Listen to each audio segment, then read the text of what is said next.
Yes, my people, I am live again. They tried to put me down, but I survive again. I jump in the car and I drive again. I have my destination. I arrive again. Better poetry than the Quran. Anyway, people, I have I'm here, man. Happy to be here. Happy to be alive. God's blessing. Thank you, Almighty God. All praises to the triune God, the God who gives us wisdom to decipher things and to make sense of sensible things and to make nonsense of things that are nonsense. And as I always tell you, Islam is nothing but pure nonsense. So today we are going to look at a small clip of something that a Muslim say, and then we are going to look at the verse that the Muslim is taking into consideration, and then you are going to tell me if you see what this Muslim see, because the blind will lead you, man, and if you let the blind lead you, the blind will lead you into the path of destruction. And I want to start out by showing you a comment from a Muslim. So even before you go live, this Muslim is commenting, and I will show you my response to him. I will show you my response to him, and I will show you why I respond this way to him. RJ, my brother, thank you for being here. Thanks for everyone watching at this moment and everyone who will watch later. Thank you, guys. God bless you all. But so the Muslim comment before I even go live. Before the live started, this Muslim comment, and you could see where he comment at the time when he comment at 11:10. You guys could see that for yourself, that the time when he comment is at 11:10. What time did we go live? We go live like 2 minutes after 11:30. So we go live like 11:32, but he's commenting already. And this is his comment. So look at his comment, guys. He said, I'd feel utterly ashamed of a God that can get killed on a wooden peg. Who in their right mind wouldn't? Do you see how dumb this clown is? The very reason that Jesus came, he's telling us to be ashamed of the very reason that Jesus came. Do you see how dumb this Muslim is? The very reason that our Messiah came, this Muslim is telling us to be ashamed of the very reason, one of the very reason that the Messiah came. So let's let it marinate for a minute, and we'll find the verse, since we're answering to Muslim meme, and this is like a meme. So let's answer to this meme. So we're going to find the verse that tell us why the Messiah came,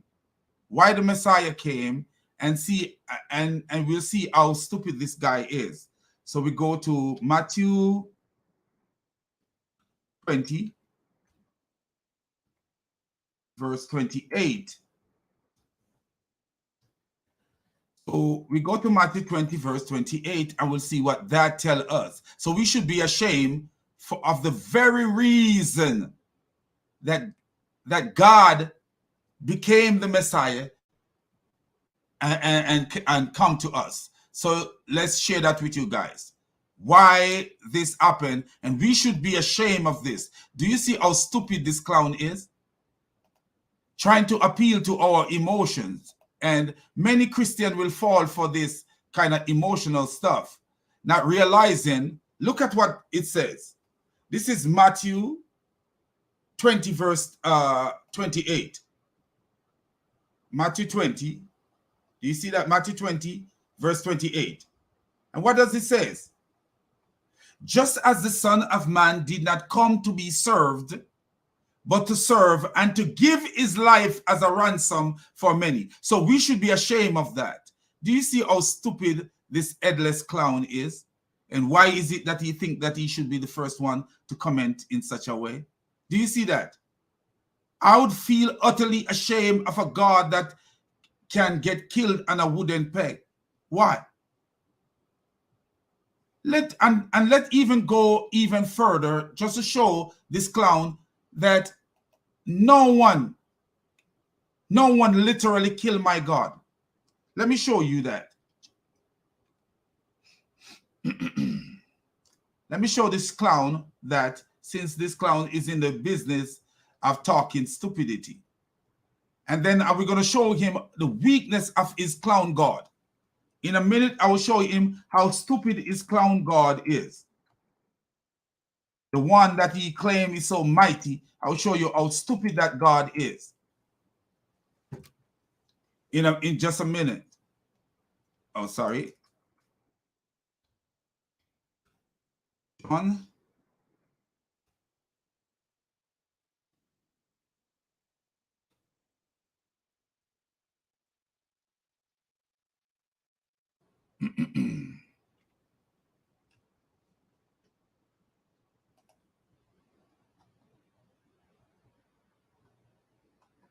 So let's look at this, people.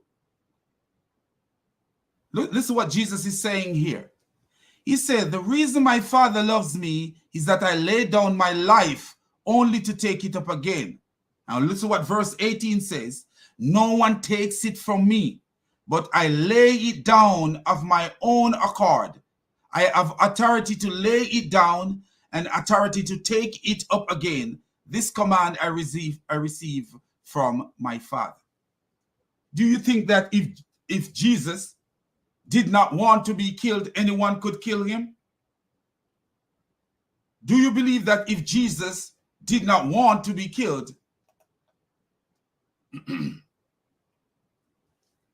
anyone could kill him? No, you could not kill him if he did not want to be killed. He chose that on himself. He became the Logos, the Memra, the Word became flesh, God became flesh, and chose that on himself. He became flesh, and in the flesh, he chose, meaning he became a human, and in his humanity, he chose to die for our sins, because the wages of sin is death, and he paid that wages for us, so that we may live. But let me show you again that if he, even in the flesh, if he did not want to die, no one could kill him at all.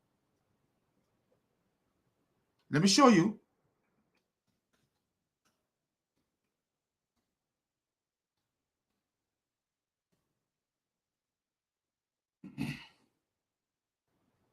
Let me show you this. Because, so what these clowns do, they believe that if you're grounded in your belief, they can affect you with their emotional baby ranting. If you're grounded in your belief, no one can affect you with their stupid ranting. You will see this, what this Muslim do. Do you see what he did? I would feel utterly ashamed. You should feel ashamed for the very thing that you are so happy for. You should be ashamed of it. What a clown, man. What a clown, what a clown, what a clown. He's a clown from sun up to sundown. He's a clown. He's a clown, he's a clown, he's a clown. Reggae music, man. Anyway, look at this here to show you that no one could take the Messiah's life if he didn't want it. Let me show you. We are in the business of showing people things. Here we go. From the book of Matthew. So let's read that. Here is the Messiah speaking to Peter. He said, do you think that I cannot call on my Father, and he will at once put at my disposal more than 12 legions of angels? Do you know how much a legion is? But he's saying to us that if he did not want to die, all he had to do is call on his Father, and his Father would put at his disposal 12 legions of angels. Now tell me, how many men can fight 12 legions of angels? So if the Messiah wanted to make war, the Messiah would not use men to make war. He would send 12 legions of angels. And tomorrow I will show you something from Yashir Qadi, how disrespectful these Muslims are to Jesus Christ. I will show you the undercover disrespect and blasphemy of these stupid Muslim Dawah preachers. Tomorrow I will show you that. If God's will, if it is God's will that I live and be healthy enough to show you, then I will show you that. But do you see that this clown is trying to tell us something? But let's reveal his God for a minute. Let us take some time to reveal his headless God. So let us take a little while to reveal his headless God. And the first place we are going to go to reveal his headless God is Surah 5. And when I say headless, that means his God is stupid. Surah 5, verse 65. And we're going to show you what it says there. In Surah 5, verse 65, what does it say?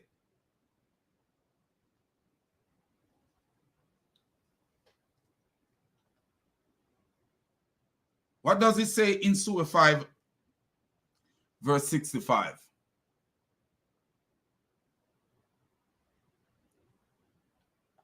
Let's see, people. Let me show you how stupid this Arabian God is, that this clown is getting up preaching. And if you notice his name, do you notice his clown name? Did you ever notice the name that he gave his YouTube account? But anyway, let's get to this verse. Okay, so if you look on the screen right now, I'm showing you Surah. Let me make sure that I can show you so you guys could see it. It is Surah 5, verse 67. And what you will see there is a promise that Allah made to Muhammad. Just to show you, you see where Jesus said, I lay down my life. I came as a man. You know, the Bible tells you from the book of John that the word was God and the word became flesh, meaning the word became a man. And Jesus told us in John 6, verse 38, I came down from heaven. In John 6, verse 62, he says, what if you see the Son of Man going back to where he was before? And where did he go back to? According to the book of Acts, chapter 1, he went back to heaven. And John told us that he existed as the Word, and the Word was God, and the Word became flesh. And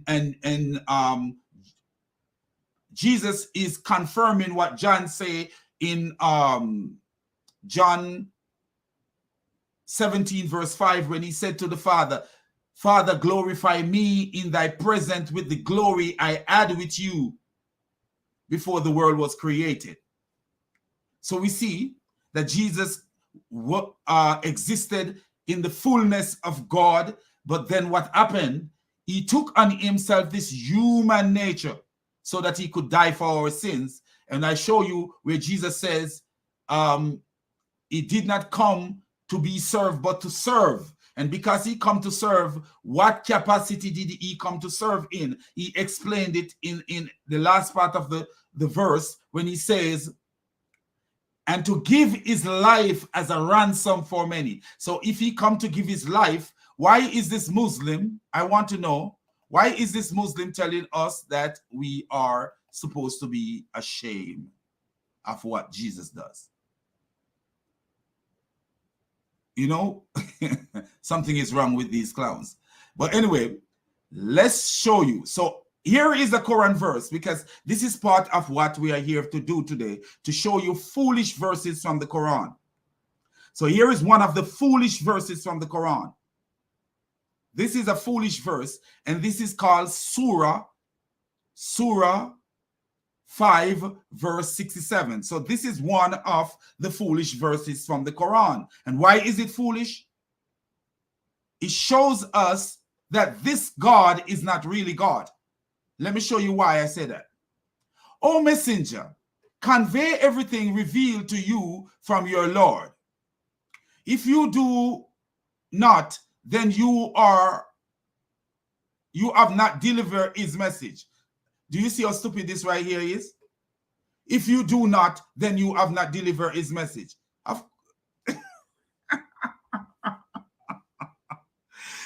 This is senseless. If you do not, then you have not delivered his message. Of course, it's obvious that if he did not deliver the message. So why is it you repeat, if you do not, then you have not. If you do not, why? What? If you do not, then you have not delivered the message. Convey everything revealed to you from your Lord. If you do not, then you have not delivered the message. Doesn't even make any sense anyway. But this is the part that is damaging to these Abduls. Allah will certainly protect you from the people. Did Allah protect him from the people? No. No, Allah is useless. Allah is a useless God. And Allah didn't protect him from the people.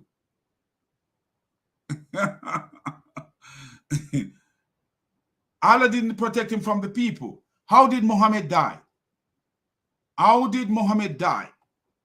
Muhammad died because a Jewish woman poisoned him. So how did Allah protect him from the people?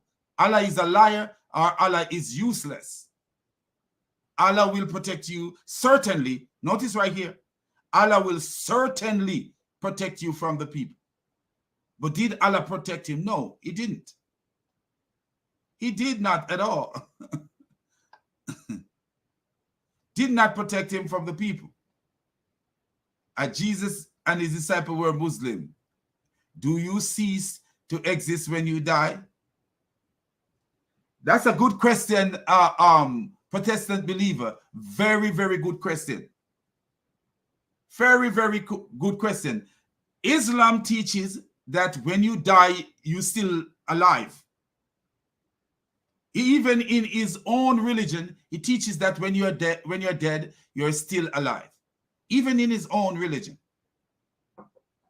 In his own religion, he teaches that when a man died, he's still alive. And this is why these people are praying to Muhammad. They literally pray to Muhammad 5 times a day. They say, peace be upon you, O Muhammad. That's what they say. Peace be upon you, O Muhammad. Peace be upon you, O Muhammad. That's what they say in their prayer. So are they praying to a dead man, or are they praying to the living? I don't know. From sun up to sundown, these people are clowns. Anyway, so here he is ranting off like a donkey. Jesus never died. The churches got rid of St. Barnabas. Who is St. Barnabas? Do you see how dumb these guys are, man?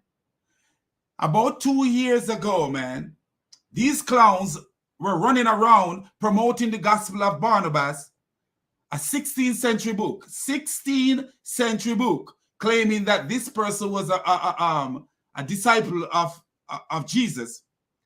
And at the same time, the same Barnabas, the same Gospel of Barnabas, he's saying that Jesus is not the Messiah.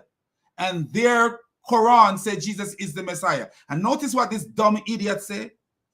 Jesus never died. The church got rid of St. Barnabas. You know what he's talking about? The Gospel of Barnabas. This is what this idiot is talking about. Do you see how old is this clown? I would really like to know the age of this clown. And then here he is again. Why did your church get rid of Barnabas, a 16th century book? Anybody just go like this? The Gospel of Barnabas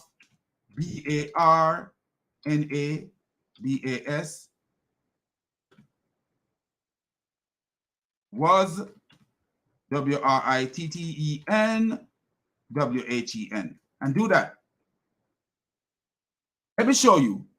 Let me show you guys what come up on the screen, just to show you how dumb this idiotic clown is. Let me show you how dumb this idiotic clown is. Let me show you. Not that I don't love the guy. I just don't. He's a dumb bastard. Look.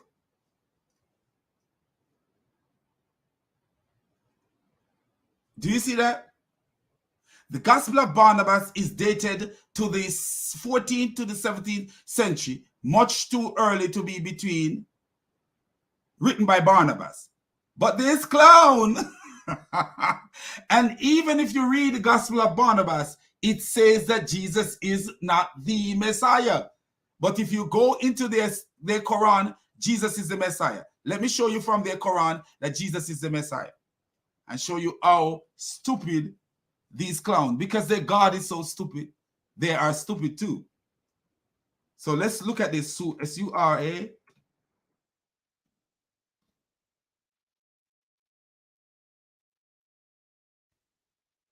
Let's show you. This is from his own Quran. This is from his Quran. This is from the clown's Quran. Clown, run away, man. You come to the wrong place barking like a stupid dog. Run away. Look at this. This is from his own Quran. Surah 4, verse 157. And for their saying, we kill the Messiah, Jesus, the son of Mary. But the Gospel of Barnabas say that Jesus is not the Messiah. And this clown is asking the question, why did church get rid of Barnabas? Because it is not supposed to be in the canon, you stupid donkey. Gallop away, donkey. Gallop fast. You're a dumb clown like your prophet. You're dumb like your God. We are here revealing how stupid your God is, and you come proving that your God is stupid. He's not wise enough to give you wisdom. Look at this idiot. Barnabas knew Jesus could not die. And also, does Barnabas knew that Jesus was not the Messiah? You dumb clown. Read the Gospel of Barnabas for yourself, and you will see. And stop behaving like a dumb person. You're living in the 21st century. How old are you? How old are you? Muslim, how old are you? Why are you so stupid? Why are you so stupid?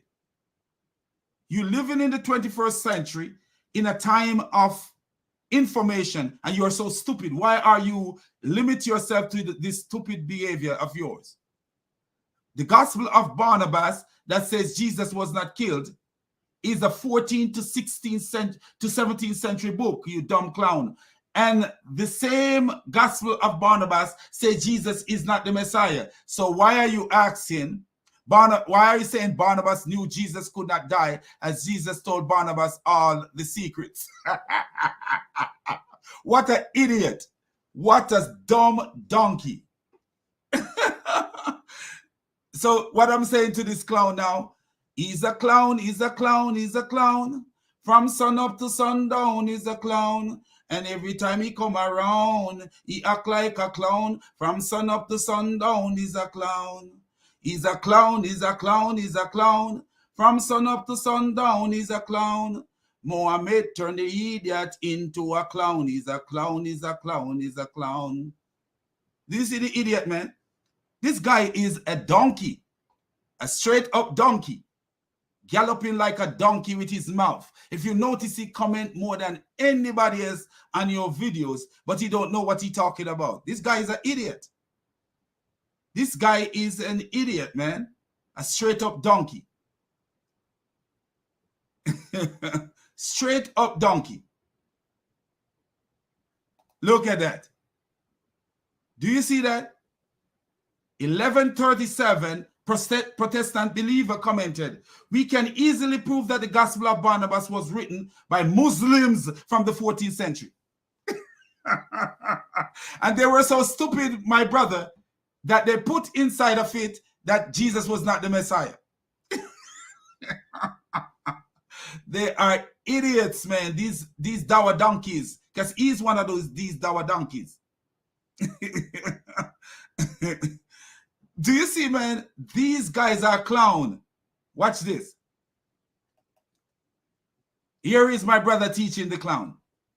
The Gospel of Barnabas first appeared in Holland in 1709. The manuscript was written in Italian and supplied with footnotes in pure Arab and poor Arabic, just like the Quran. The Quran is written in poor Arabic. Do you see this? They are fabricators, Protestant believer. These clowns are fabricators. These Muslims are fabricators, and they are donkeys, man. I'm telling you, they are straight up donkeys. Come here galloping, running off his stupid mouth. The sources of the gospel are unknown. The document is now preserved in Imperial Museum in Vienna. Do you see how stupid this guy is?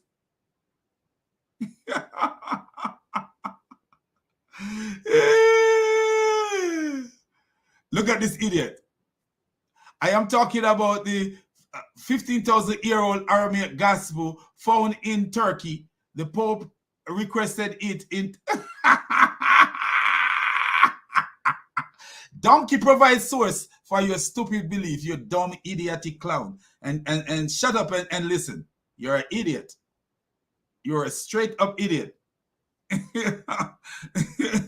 Oh, you're a straight-up idiot. Straight-up donkey, man.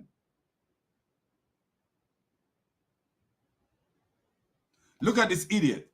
The gospels you brainwashed Christians have today are 4th century. Okay, they are 4th century. Say we're gonna take your word for it. In Greek, written by unknown Greeks. Say we're gonna take your word for it. We're gonna make you feel good today. We're gonna make you feel mushy, you stupid clown. We're gonna make you feel mushy. But dumb donkey, why do you try to introduce us to a 14th, notice you say 4th century. Which one is more believable? A 4th century and a 14th century, you dumb clown. Which one is more believable? And look at your stupidity. I would rather trust the Aramaic gospel found in Turkey. Where is that, you dumb donkey? Where is it? Always running off your mouth without any proof. Do you see how easy we can provide proof to you that you're a dumb, idiotic, stupid clown just running off your mouth? Do you see that? Do you see? Babble and babble and babble. That's all you do. You don't have Aisha is more man than you are. Aisha is more man than you are. The 9-year-old girl that your prophet have sex with is more man than you are, you stupid clown. Listen to this. The early church got rid of St. Barnabas and replaced him with the false apostle Paul. You're an idiot. Fool, if you look at it, Paul is actually the first writing that you can that we have. Paul's writing. So I don't know what you're talking about, you dumb, idiotic clown. You're a clown, and you just come here making up stuff. You're an idiotic clown, man. Idiotic clown. But anyway, we are here to reveal his God, not him, because he is irrelevant. He is irrelevant. Let's show how stupid his God is. Let's get back to it, showing how stupid his God is, because this is the business that we are into. We are into the business of showing how stupid his God is. So we have his God here, his dumb God, who is dumb 20 times as dumb as he is. So his dumb God is saying to Muhammad, I will protect you from the people. And let me share something with you that happened to Muhammad and see if this God can protect anybody. This God is useless, a useless, worthless God. Let me show you what happened to this clown prophet at the hands of his God. And then we show you some stupid verses from the Quran. So let me show you what happened to this clown's God. The prophet of this clown, let me show you what happened to the prophet of this clown.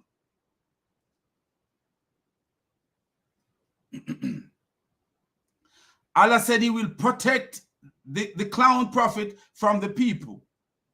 That I will protect him from the people. Nobody else will protect him, but I will protect him from the people. And what happened to him? What happened to him? How did he die? How did he die? Do you want to see how he died? I will show you how he died. I will show you how he died. Let's reveal that. Let's reveal how this clown's prophet died. Let's reveal it. Just to show you how worthless the God that claim he will protect him from the people.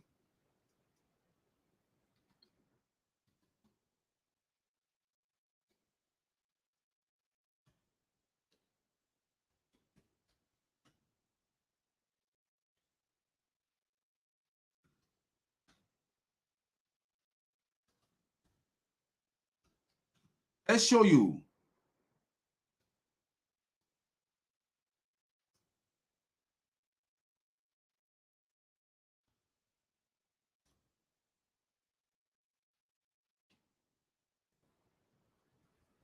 Let me show you how he died. Here we go. Just to show you that the Quran God is a nobody, a made up nobody. That's what the Quran God is. This is how Muhammad died. And this is from Sahih al-Bukhari 44:28. Narrated Aisha, the prophet in his ailment in which he died, used to say, "O Aisha, I still feel the pain caused by the food I ate at Khaybar, and at this time I feel as if my aorta is being cut from that poison." He feel like his aorta is being cut from that poison.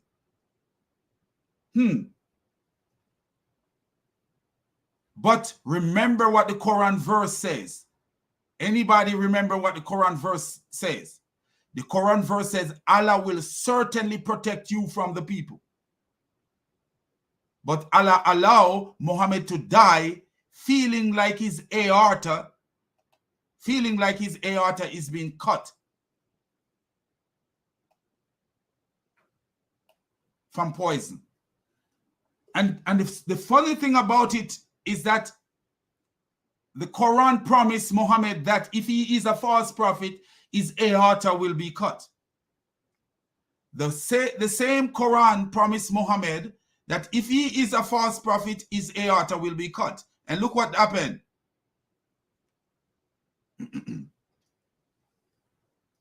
Look what happened. Let me show you guys the whole thing. Let me show you how the Quran threatened Muhammad. I will show you how the God of the Quran threatened Muhammad, and Muhammad died exactly the same way that this God say Muhammad would die. Exactly. I know many of you Christians already know this who have been around, but I'm sure there's people who have never known this before. So Muhammad, God threatened him that if he is a false prophet, he will die exactly this way. But he promised to protect him from the people. And he allowed a Jewish woman to poison him and allow him to die exactly as the Quran say he would die if he was a false prophet. So let me share this with you. Let me share this with you guys. Do you see that Muhammad, God is a nobody? His God promised to protect him from the people, but allow a Jewish woman to poison him, and he died exactly the same way the Quran would say he would die if he was a false prophet. So we are looking here now at what? We are looking at Surah 69, verse 44, I think all the way down to 47. So verse 44. Had the messenger made up something in our name? So had he made up something in our name? What would they do? we would certainly seize him by his right hand, then sever his aorta. Do you see this? They would seize him by his right hand, the God, the one God who is calling himself plural, speaking in the plural. So this one God said, we would certainly seize him by his right hand. And what would they do? Then severed, cut his aorta. And when Muhammad was dying, what happened to Muhammad when he was dying? Listen to this. When Muhammad was dying, how did he die? How did he die? He died like he was a very good guy. Look how he died. I feel as if my aorta is being cut from the poison, and the God threatened to cut his aorta. After this, when Muhammad went to Cave Hira and he met this so-called angel that later they called Jibril, Muhammad believed the angel was Satan. He ran home to his wife. He told his wife, cover me, cover me, cover me, cover me. His wife covered him. He told his wife what's going on. He actually asked his wife, what is wrong with me? I fear for myself. Sahih al-Bukhari, volume 9, hadith 111. The wife told him, no, this will never happen to you. God, Allah would never disgrace you like this. He believed that he was possessed by Satan, and his wife told him, no, it is an angel that came to him. His wife took him to Warika, and they told him it was an angel.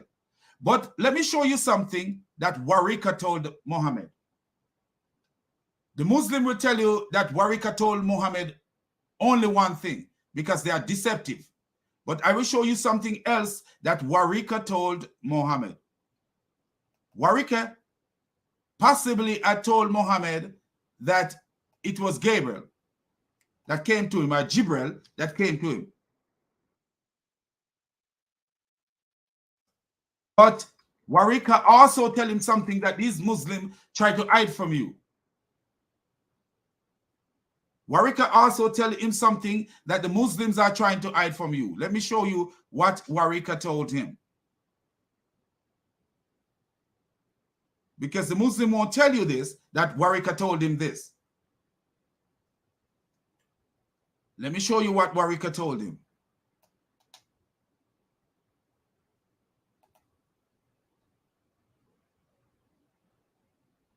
I have a difficulty going to my Grammarly, but this is what Warika told him. It might come in two pieces, but I show you both pieces. This is what Warika told Muhammad when Muhammad believed that he was possessed by Satan. This is what Warika told Muhammad. So let me show you what Warika told Muhammad so that you guys could see.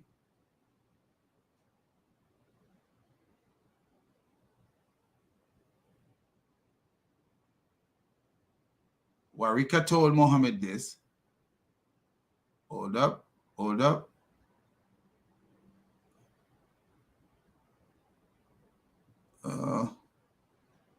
Where is the beginning of it?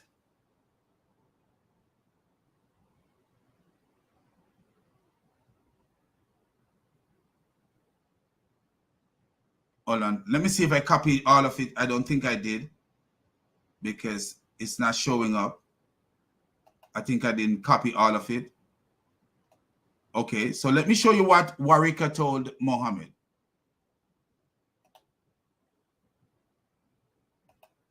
Because the Muslims will tell you one thing, but this is what Warika told Muhammad.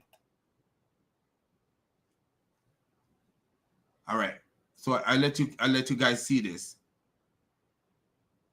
Here's the first part. Warika said this to Muhammad. I am afraid it may be someone other than Gabriel, for certain devils imitate him, and by so doing can mislead and corrupt some men. This can result in a man becoming confused and even crazy, whereas before he had been of sound mind, Ibn Kathir, the life of the Prophet Muhammad, Al-Sirah al-Nabawi. So you see that. And why do we know that this is Satan that visited Muhammad? Let me show you why. Satan used him up and allow him to die exactly the way the Quran said that he would die if he was a false prophet. Exactly the way that the Quran said that he would die if he was a false prophet. So this idiot said Muhammad was protected throughout his mission. No, he was not, you dumb clown. He was not. He was poisoned during his mission. And just to show that Muhammad failed so terribly, let me show you how Muhammad failed.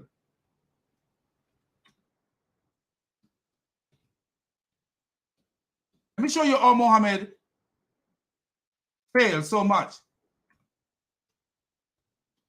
I'll show you. Muhammad failed so much that Muhammad had to go back and write additional Quran verses. Let me show you. I will show you. When Muhammad found out how much he failed, he went back and wrote additional Quran verses. I will show you this. And the additional Quran verses that he wrote, which includes Surah 9, you see where he's attacking the Jews and the Christian and telling Muslims to kill the Jews and the Christian. Let me show you. I will show you. I will show you. Here it is. So here is where Muhammad is saying that, let me take this off the screen. Muhammad is saying that is God complete his religion. Here it is. Muhammad is saying, oh, God complete the religion. Watch this. This is Surah 5 verse 3. And if you look at Surah 5 is actually the third to last surah that is so-called revealed. The third to last surah that is so-called revealed.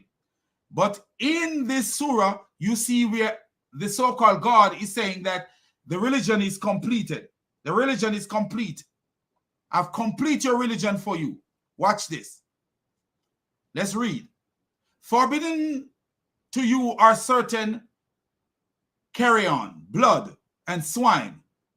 What is slaughter in the name of any other than Allah? What is killed by strangling, beating, a fall, or by being gored to death?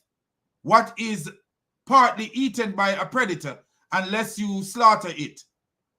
And what is sacrifice on altars? But did anyone know that Muhammad make it okay that if anything drown in water, you can eat it? Did you know that?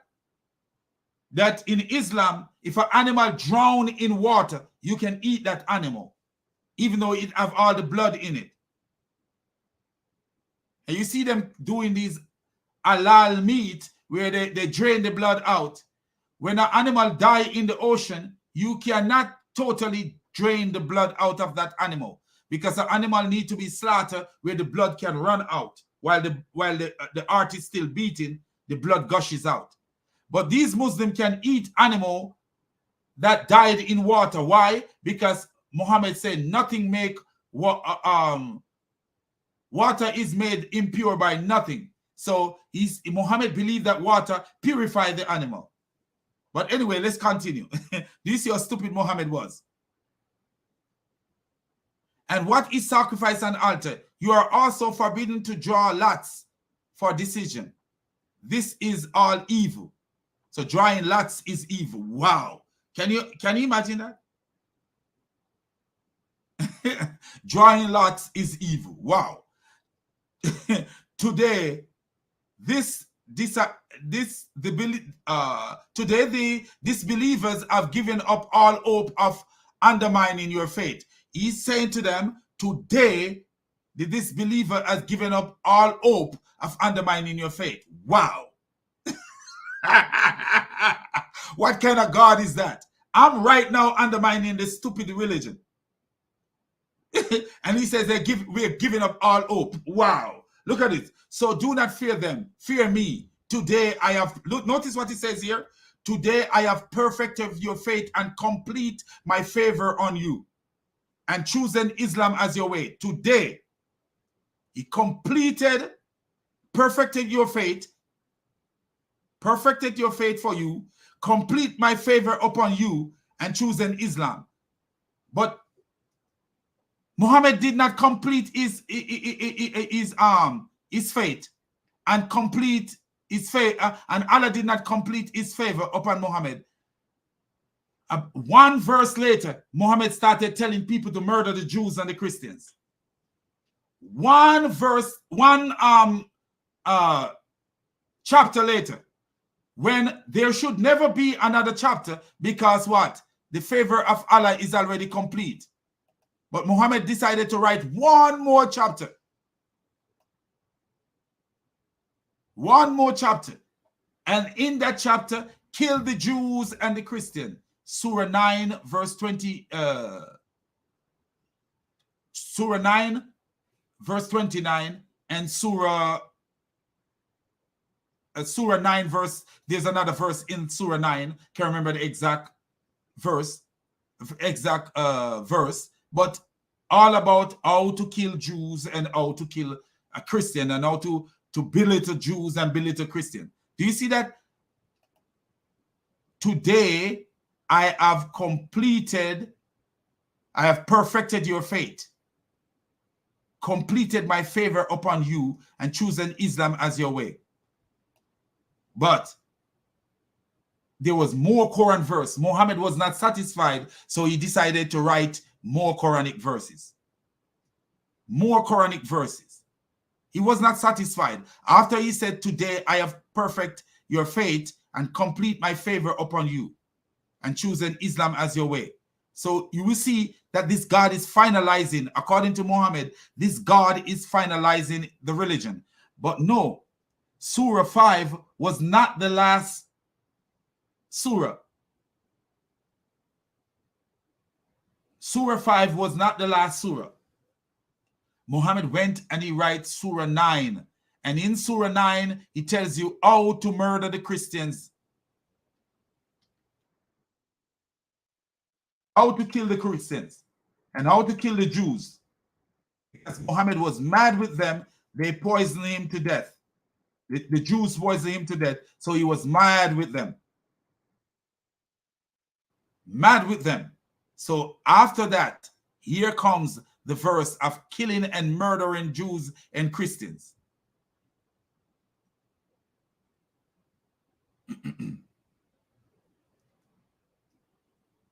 After that, he was not satisfied that his faith was perfected and the favor of Allah was completed. He was not satisfied, so he went and he wrote another surah just after that. And in this surah, it tells him how to treat the Christians. Fight those who do not believe in Allah and the last days, nor comply with what Allah and his messenger have forbidden, nor embrace the religion of truth from among those who were given the scriptures, meaning Jews and Christians, until they pay the jizya, or they pay the tax, willingly, submitting, fully humbled, to humiliate. So his desire, he writes an additional chapter, and in this additional chapter, his desire is to humiliate the Jews and the Christians. And this is why many Christians are being killed in places like Egypt and Pakistan, where Muslims are the majority and Christians are the minority. But anyway, let's continue to show how stupid this God is. I'm going to show you some Quranic verses, and you make up your own mind. What are you reading from these Quranic verses? What are you reading? When you read these Quranic verses, what do you see when you read them? Do you see a wise God, or do you see a very foolish God? What do you see? When you read these Quranic verses, I want you to tell me what you see. If this is God speaking. All right? So are we ready? Let's get into it. So the first one we're going to look at is this one right here.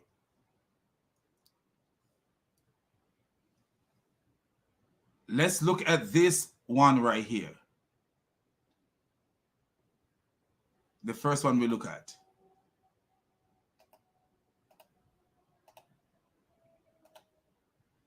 This Quran verse. What do you see here? Can you see? What do you see? Do you see stupidity looking back at me when you see this Quran verse? What do you see? So, in this Quran verse, we see Allah asking the question. Remember, it is Allah. They say Allah is the one speaking. But why is it that Allah sounds just like a man? Why is it that this sounds just like something that a man would say? Are you more difficult creation, or is the heaven? Do you see the question that this God asks the people? Are you a more difficult creation, or is the heaven? Now, Christians, tell me, for God, is the heaven more difficult to create than man? I want to see your answer. For God, is the heaven more difficult to create than man?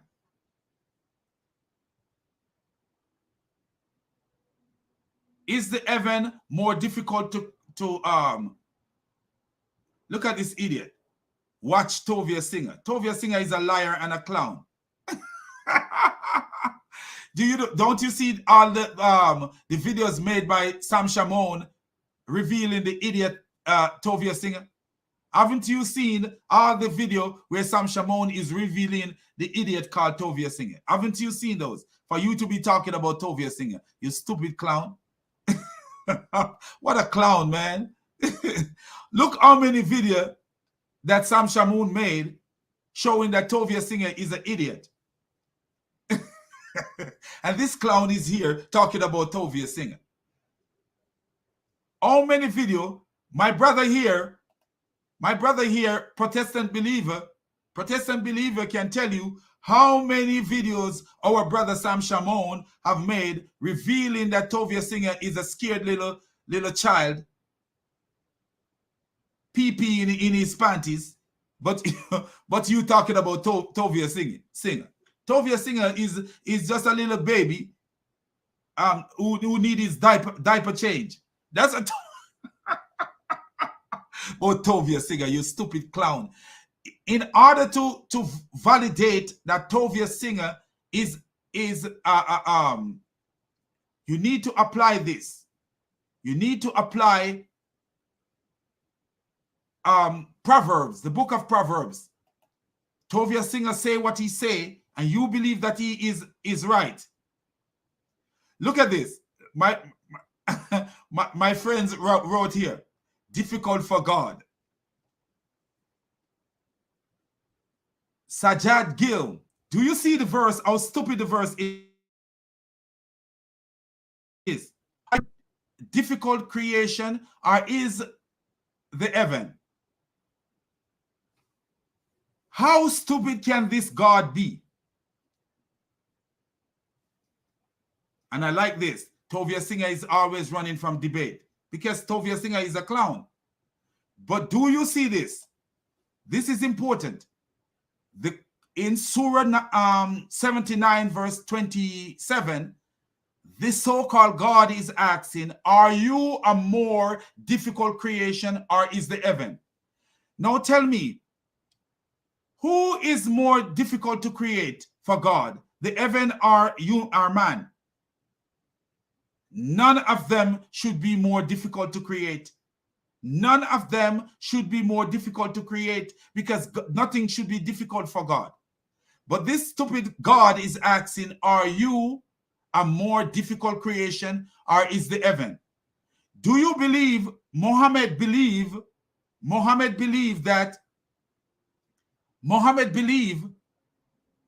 literally, Muhammad believed that the heaven was difficult to create. The heaven and the earth was difficult to create. Let me show you that. Muhammad believed, this is a man speaking. God was Muhammad himself. Is stupidity. Let me show you. Muhammad believed that the heaven was more difficult. The heaven and the earth were more difficult to create. Look at this. From another verse. From another verse of the Quran. Listen to that. Surah 30 verse 27. And it is he who begins creation, then he repeats it, and that is even easier for him.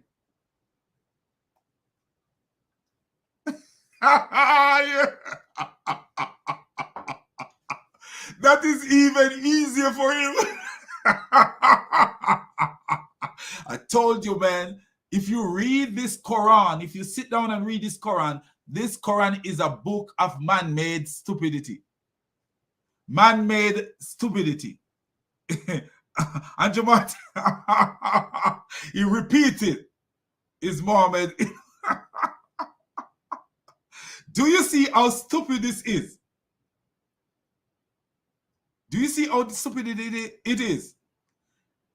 And it is he who begins creation, then he repeats it.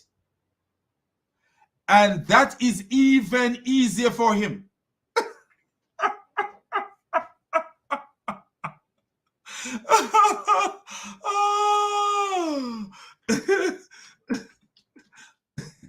Wow.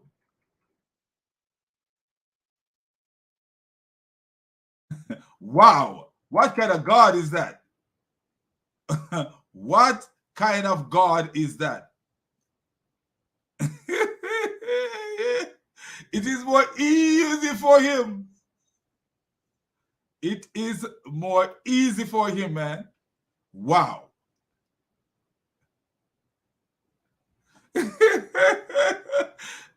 Now let's show you what the real God says. Let me show you what the real God says. The real God says, this clown God imitating, pretending as if he is the creator. And the clown God is actually telling you that some things are difficult for him, are more difficult for him. But listen what the real God says. Jeremiah 32 verse 27. I am the Lord, meaning I am Jehovah, the God of all mankind. Is anything too hard for me? But you see what the clown God says? Do you see what the clown God says? Let me show you what the clown God says, man. The clown God in his fullness. The clown God says, are you a more difficult creation than the heaven? Literally, the clown God is telling you the heaven was more difficult to create than man. And this is the stupidity of these dumb Abdul. Let me show you one. Let me show you how stupid this God is. Let me show you how stupid this God is. Look at this right here. And just to show you how stupid this God is. What you see here, are you a more difficult creation, or is the heaven? So literally, this God is saying that the heaven is a more difficult creation than man. But it didn't stop there, because the God also says,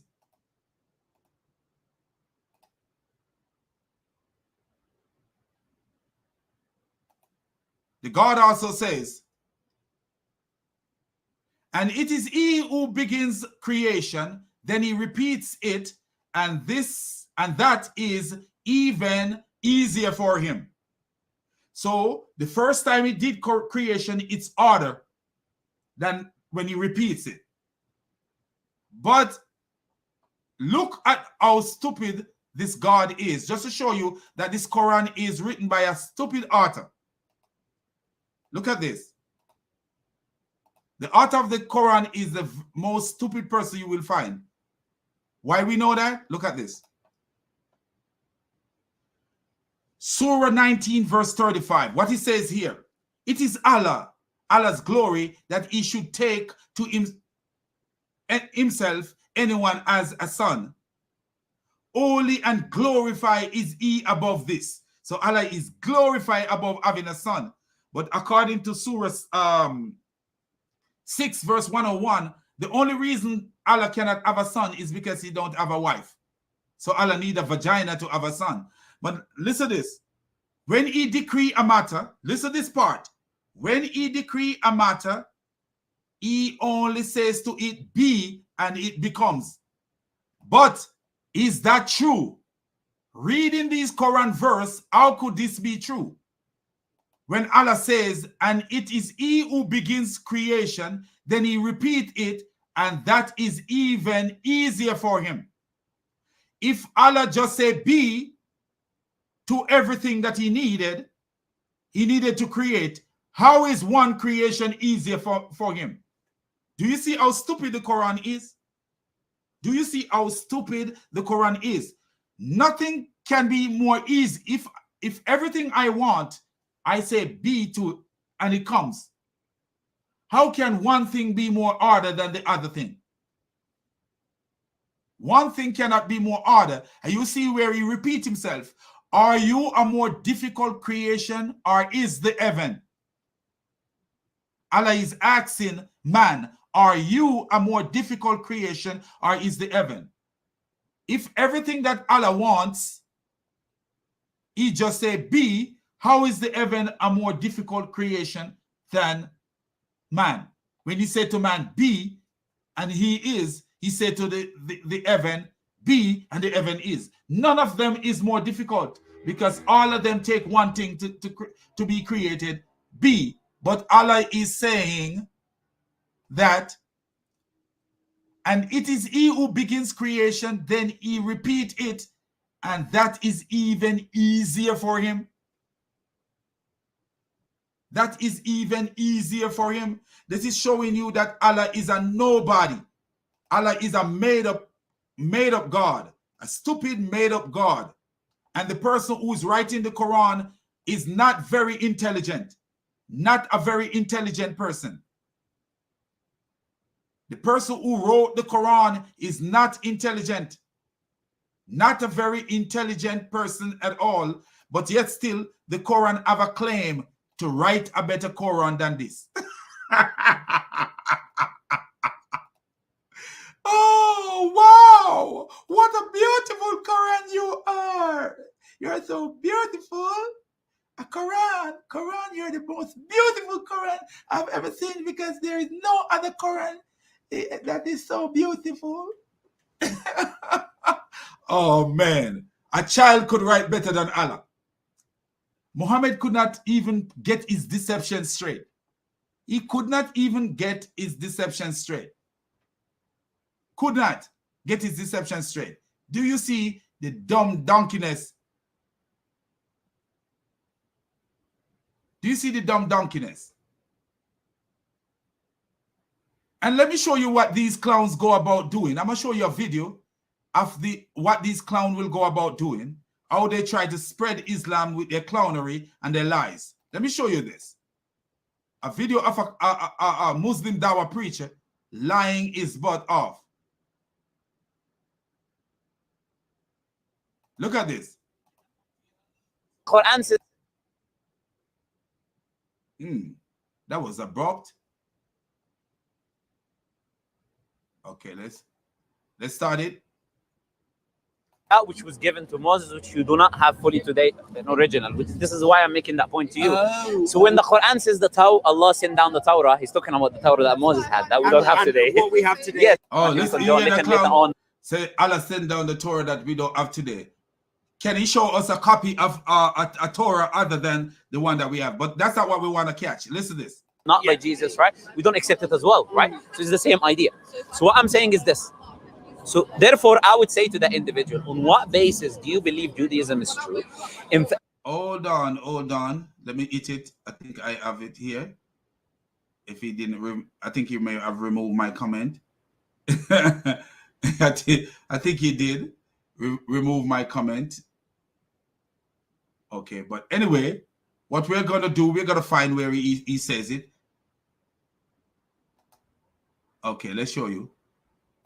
There was no plans, and then there was plans in the next chapter, right? You will find contradictions within Genesis itself as well. So I would say any scripture which has contradictions disqualifies from being from God. God is perfect. Doesn't make contradictions, does not make mistakes. If there is a contradiction, there is a human interpolation. There's changes that took place to that scripture. Multiple different things. I can give you types of evidences. And within these types of evidences, you will have here we go. Subjects. You get the point? Here we go. Listen to this clown. Listen to this idiotic clown. I have already dealt with, on the other video, I deal with all that other part. But listen to this idiotic clown right now. So, for example, the Quran, when it talks about the natural world, for example, it mentions things which Prophet Muhammad could not have known at his time. No one knew at his time. No one knew before him. No one knew in his surroundings or his culture. Things that we are discovering today to be true through our advancements in science and other places. Like, for example, the Quran talking about... So he's talking about, here is this clown setting up this Jewish guy. They say this guy is a Jew, and he's trying to set up this guy. He's going to say there is things that Muhammad speak about that no one in his time could know about. But we already know that people before Muhammad knew about these things that Muhammad was speaking about, and they are not very scientific. They are not very scientific. But listen to what this clown is going to say. The expansion of the universe. This was learned in the 1900s. The Quran talks about... He says, the Quran speak about the expansion of the universe. But does it really? Do you see how stupid this guy is? Listen to him. Through our advancements in science and other places. Like, for example, the Quran talking about the expansion of the universe. This was learned in the 1900s. Look, he said the Quran speak about the expansion of the universe. And this was learned in the 1900s. But does the Quran really speak about the expansion of the universe? No, it did not. No, it does not. This is how stupid these guys are. If you ask him, where does the Quran speak about the expansion of the universe? And you take out your cell phone, because your cell phone, you should use your cell phone. When you're talking to these clowns, you have to work your cell phone, because your cell phone is your research tool. It's a computer with research. It's a research tool. You could use your cell phone to reveal that he's a liar.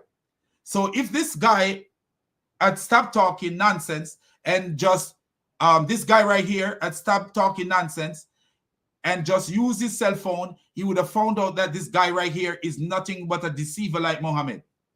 Because he said the Quran speak about the expansion of the universe. But let's look at what the Quran really speak about, if it's have nothing to do with any expansion of anything.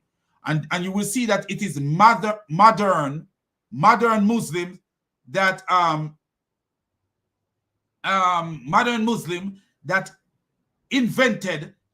started helping Allah to write the Quran in a more modern version so that it could line up with science. Look at this Quran right now and tell me, this is the verse he's using, Surah 51 verse 47. This is the verse that he's actually trying to say, is speaking about the expansion of the universe. But does it? Let's look at this and start from the top. All these translation you will see. So we starting what it says right here.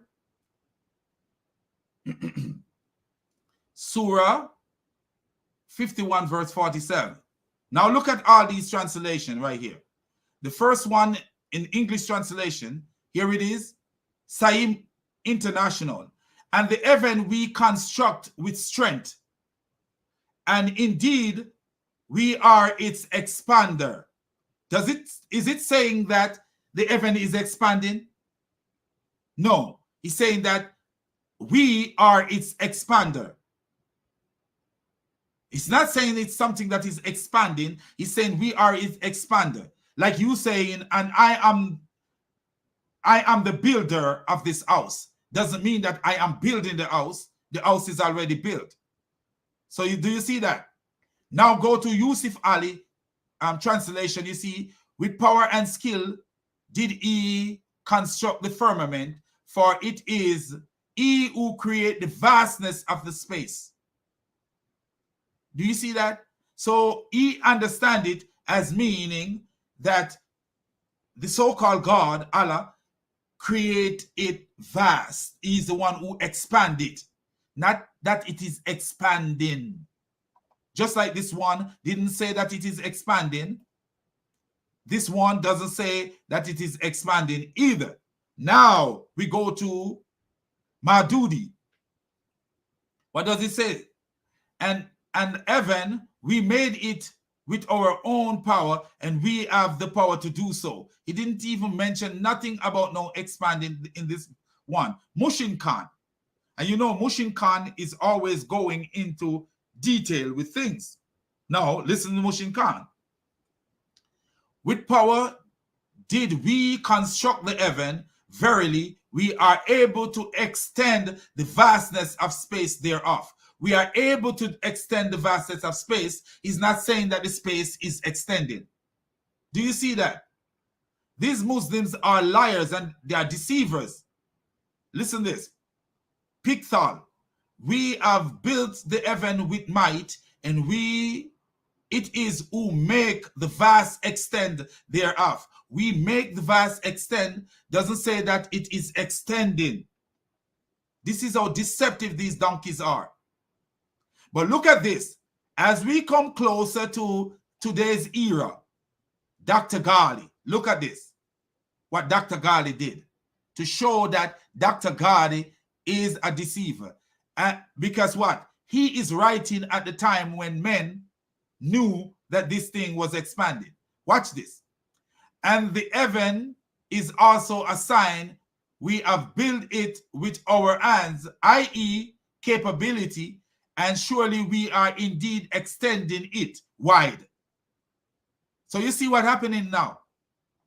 As modern time come and scientists know that the world is expanding, according to science, the world is expanding, then Dr. Ghali, notice what his name is, Dr. Ghali.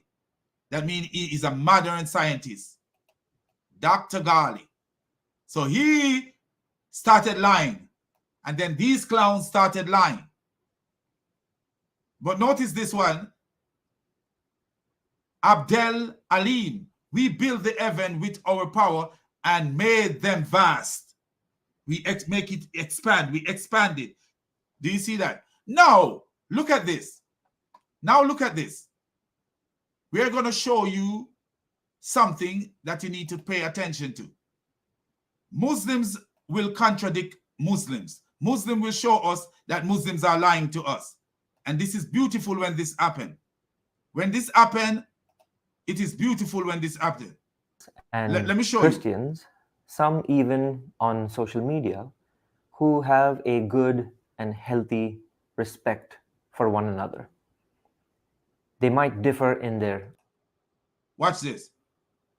Myself personally, when I was looking to Islam, one of the biggest factors that made me come to Islam was what? The scientific miracles in the Quran. I'll be honest with you. That was one of the things that made me come to Islam. However, when I came to Islam and the whole scientific miracle thing got debunked, and when I mean debunked, it's not because the atheists had some kind of a point. No, it's because us Muslims, we were reading into the text and ascribing, oh, this talks about that, and that talks about that. Oh, do you hear what he says? Muslims are reading into the text and claiming this and claiming that. But you see, this video here, the first video that I show you, when did this video happen? February 1st, 2022. So even now, they still continue to tell this lie. And if you look at this video that we are looking at right now, when is this video? This is July The same here. But this video from Ali Dawa may have been older than this time, because this is the Christian guy, Television Network. You subscribe to his channel, you learn something from him. So, Television Network, Christian channel. So, subscribe to the brother's channel, help it to grow, and you will learn something there, because he's revealing Muslims over there. So what you see here is Ali Dawa saying that no, all these Muslims are reading into the text, and you will see that Dr. Ghali read into the text and he add to the text, and he come up that we are expanding it. No, there is no nothing scientific in the Quran, and whatever is there that can be considered scientific was already known. And the stupidity to believe that only God can reveal things that are scientific is one of the most stupid beliefs that you could ever have, because Satan is the one who created the atomic bomb. And you want to tell me Satan don't know science, but he's creating atomic bomb? He creating rocket for people to go live in Jupiter and Mars, but he don't. God put us on the earth, and he told us to have dominion over the earth. He didn't put us on Mars and other planets and say, go have dominion over those planets. But you have men who right now, if they have a chance to go live in another planet, they would go. You have Elon Musk and those people, you know, if they get the chance, instead of using their money to feed poor people in the world, if they get the chance, they would have galloped like donkeys and gone. They'll be gone. No. Who gave the authority for us to interpret the text in that way? It was our fault. That shook me a little bit. I was like, well, how could it be? Wait a second. Let's play that again. What did you say, Ali Dawa? However, when I came to Islam and the whole scientific miracle thing got debunked. One more time. Just to be clear, say it one more time. However, when I came to Islam and the whole scientific miracle thing got debunked. Do you see what they do, man? Do you see what they do? This is what these people do. They gallop around and they make all kind of they look at this idiot. Look who this idiot. How old is this guy? How old is this guy? Andrew Martin, go watch Dr. Zakir Naik. He already explained it. Zakir Naik.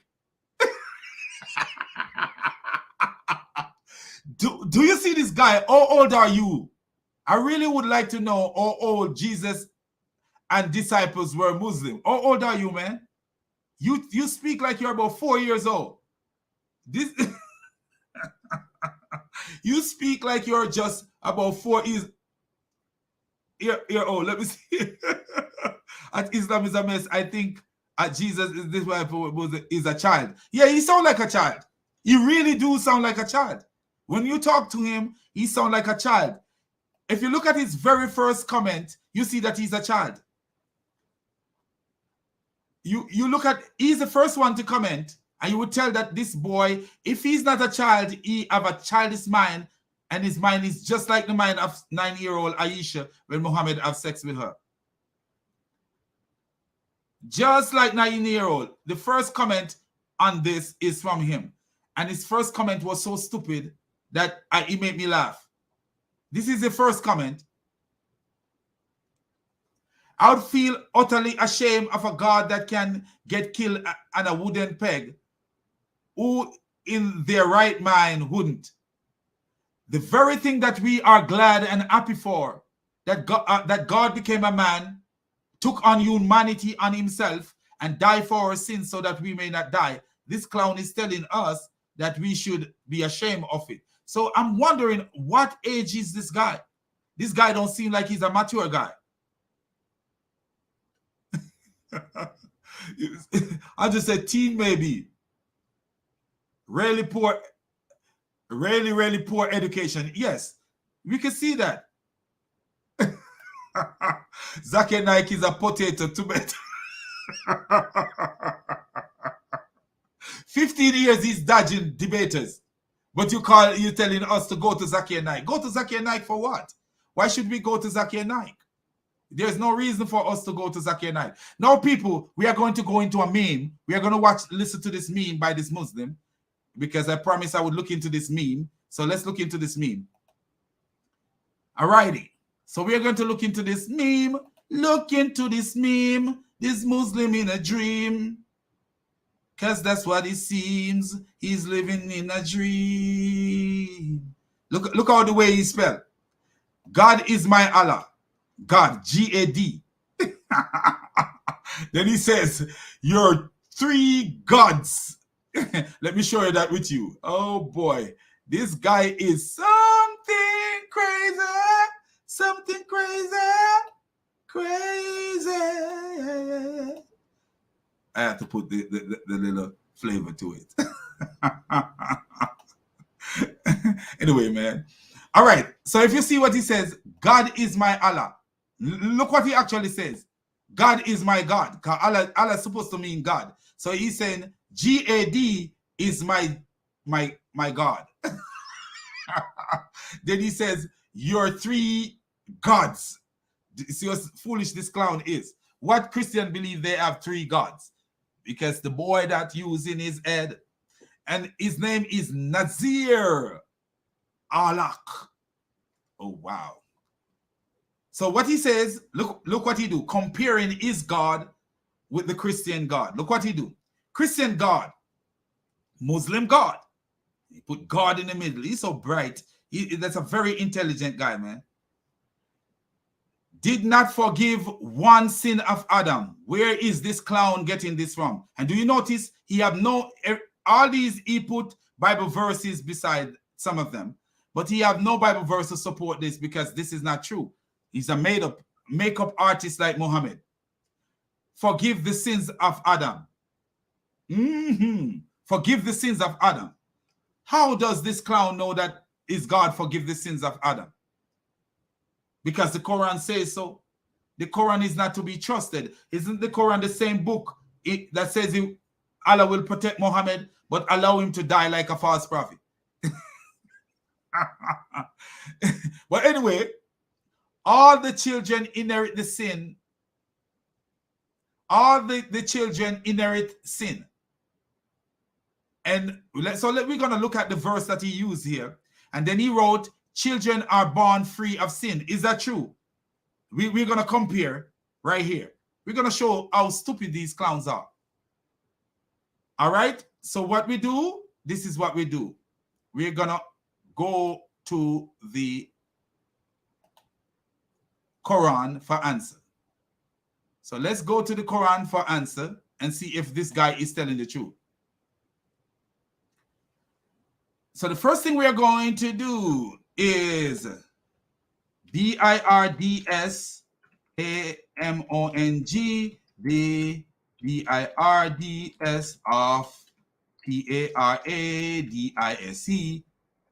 and we search for that. So we are going to search. We're going to show you that these guys don't know their religion. These guys don't know their religion at all.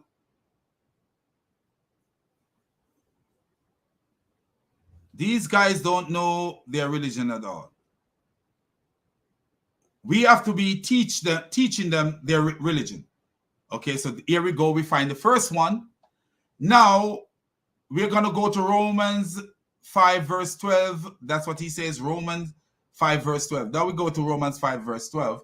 We actually go into Romans 5. ROMANS 5. Because it's not good to just isolate a verse out of its context. All right. So the first thing we are going to address now is what he says about his God. Do you see, my people, what he say about his God? He says, children are born free of sins. Is that true in Islam? No, it's not. And we're going to prove it today. Muhammad, I told you people that Muhammad speaks with 2 mouths. When I tell you this, I want you guys to listen, because I'm telling you the truth. Muhammad speaks with 2 mouths. Yes, Muhammad speaks with 2 mouths. So here we go. Proof number 1. This is Sunan Ibn Majah 82. It was narrated that Aisha, the mother of the believers, said, the messenger of Allah was called to a funeral of a child from among the Ansar. I said, O messenger of Allah, glad tidings for him. So the child is a boy. He is one of the little birds of paradise who never did evil or reached the age of doing evil. So notice that the child was a baby, like my boy. Because I am an old man, but me and my wife just have a son, you know, even though we are grandparents, we just have a son. So he is at the age of my boy. You know, don't know the difference between wrong and right. So listen to this. He is one of the little birds of paradise who never did evil or reached the age of doing evil, i.e. the age of accountability. He said, this means Muhammad said, it may be so, O Aisha. It may not, it may not be so. It may not be so, O Aisha, for Allah created people for paradise. He created them for it when they were still in their father's loin. And he has created people for hell. He created them for it when they were still in their father's loin. And who are we talking about? A child who never did any evil or reached the age of doing evil, i.e. the age of accountability. So do you see that? I keep telling the Muslims that Muhammad speak with 2 mouths and they don't notice. They won't understand that. Muhammad have 1 mouth telling you something and then he use another mouth to tell you another thing, because Muhammad was a 2-mouth person. 1 mouth he will tell you that all children are born as Muslim. And then the other mouth he will tell you that a child is created for hell while they were yet in their father's loin. And a child who have never done any evil or reached the age of doing evil or the age of accountability can still go to hell, because Allah created people for hell. He created them for it when they were still in their father's loins. Do you see this? Now, what are we going to do? We are going to present the other case. Let's read what it says in Romans, in the book of Romans. Let's read, because this is what we do. This is how we do it. We do it. We do it. I'm so hungry right now. I could eat some curry goat and rice. And who don't like my curry goat and rice, tell them that is not very nice. That's what I would eat right now. Some curry goat and white rice with some green callaloo, man. Anyway, watch this. And it's lunchtime. Wow, time to eat some curry goat and rice. Therefore, since we have been justified through faith, we have peace with God through our Lord Jesus Christ, through whom we have gained access by faith into the grace into which we now stand, and we boast in the hope of the glory of God. Not only so, but we also glorify in our suffering, because we know that suffering produces perseverance, which is so true. Perseverance, character, which is so true. And character, hope. Yes, I could testify for that. And hope does not put us to shame, because God's love has being poured out into our heart through the Holy Spirit who has been given to us. You see, at just the right time, when we were still powerless, Christ died for the ungodly. Very rarely will anyone die for a righteous person, though for a good person, some might possibly dare to die. But God demonstrates his own love for us in this: while we were still sinners, Christ died for us. Since we have been justified by his blood, how much more shall we be saved from God's wrath through him? For if while we were God's enemies, we were reconciled to him through the death of his Son, how much more, having been reconciled, should we be saved through his life? Not only is this so, but we also boast in God through our Lord Jesus Christ, through whom we have now received reconciliation. Listen, then we come to this verse.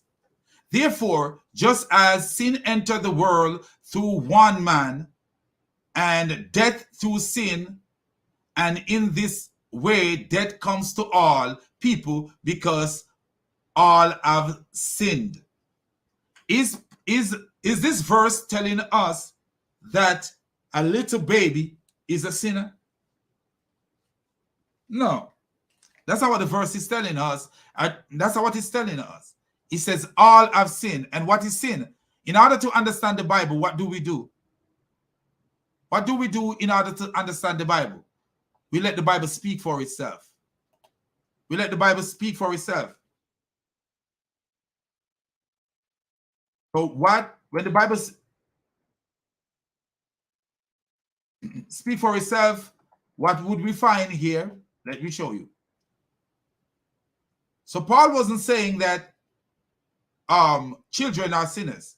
That's not what he was saying. Even though we know that children are born with the inclination, because we are born in sinful world, and with a sinful nature, we are born with the inclination to sin later as we go on. But let's show you something that is important for us to share and use the Bible to interpret itself. Notice what Paul says. He says all have sinned. Who is he talking to? Do you think that Paul was talking to children when he says all have sinned? No. He wasn't talking to children, because what is sin? We let the Bible speak and tell us what sin is. We can't just make up our own doctrine and as to what sin is. The Bible will tell us what sin is. So here is the Bible telling us what sin is.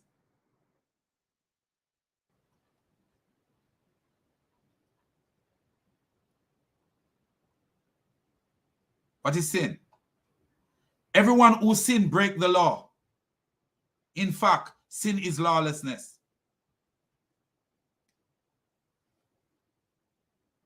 So what would be sin? Can a baby break the law? Can a little baby who just born yesterday break the law? No. In order to break the law, you have to know what the law is.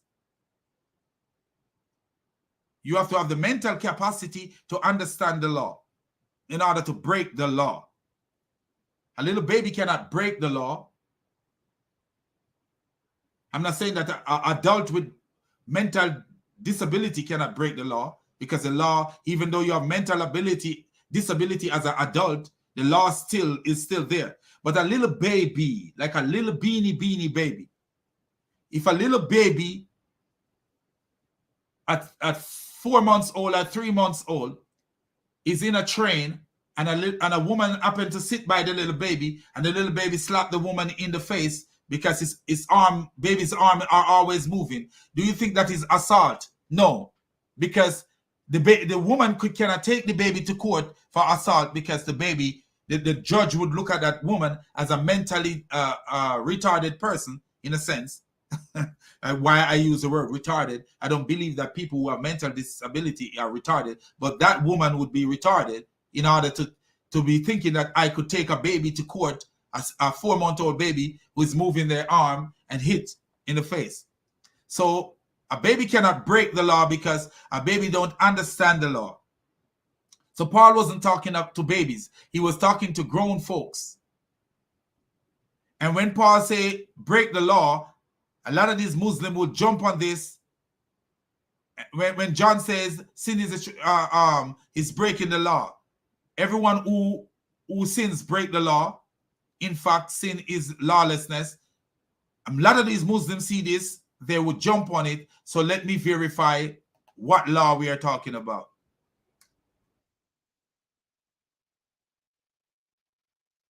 Let me verify what law we are talking about.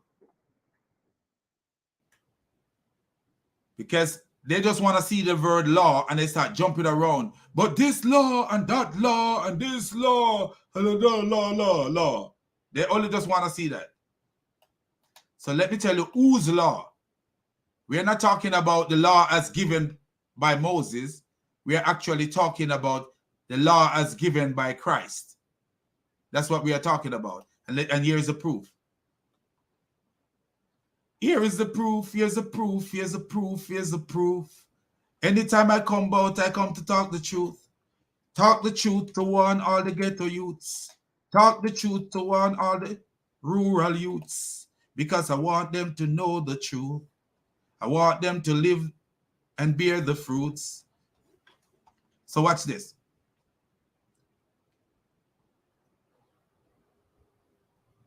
To those not having the law, I became like one not having the law. Though I am not free from the law, but under the law of, but under Christ's law. Do you see this? We are under Christ's law. We are not under Moses' law. We are under Christ's law. And that's not the only verse we can find these. This is not the only verse that we can find this saying. If we look, we see many verses talking about. We could at least find 3-4 verses talking about the law of Christ. We go to Galatians 2. In Galatians 6, verse 2, bear one another burden and thereby fulfill the law of Christ. And the law of Christ is called the law of liberty. And we see that in James 2, verse 12, and James 1, verse 25. But we know that the law that we should follow is the law of the Messiah. Not the law as given by Moses, but the law as given by, as fulfilled and completed by the Messiah. So you see what we are talking about. You see what we are talking about. We're not only here running off our mouth. We tell them east, west, north, and south.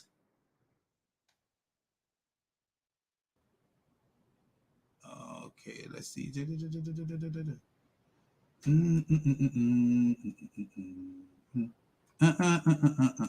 I copy this from somewhere and all this stuff want to go in. We don't want that. We don't want that. I got so much positive reggae in my head, man. Sorry about that. Who don't like reggae? I just got this reggae, positive reggae in my head, you know, real reggae, true reggae, not the fake reggae. This latest crazy reggae. We don't have the crazy reggae. Did I pass it? Galatians 1. I guess it didn't come up. Galatians 2. But I already read it. Anyway, so you see what we are talking about. So what is this Muslim talking about? Nothing that the Muslims say makes sense. So let's get back to the meme. That is number one. But you see that he failed terribly. His religion doesn't teach that children are free from sin. And you know, why Allah create people for hell? I don't know.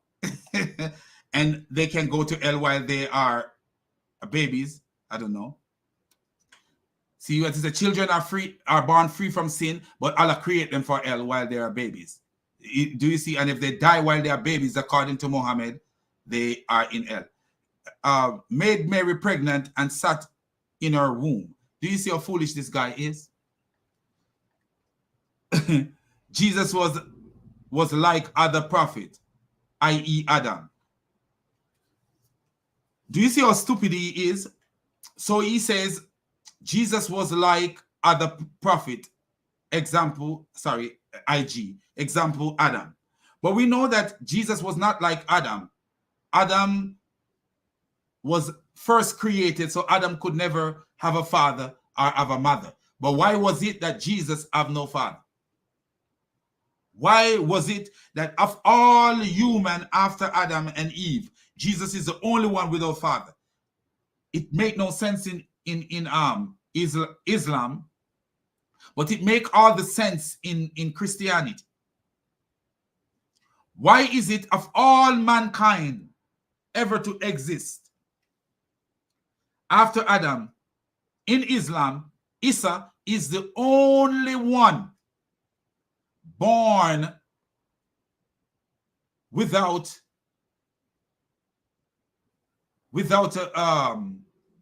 a father? Why? And who in Islam, who is Issa's father? Who is Issa's father in Islam?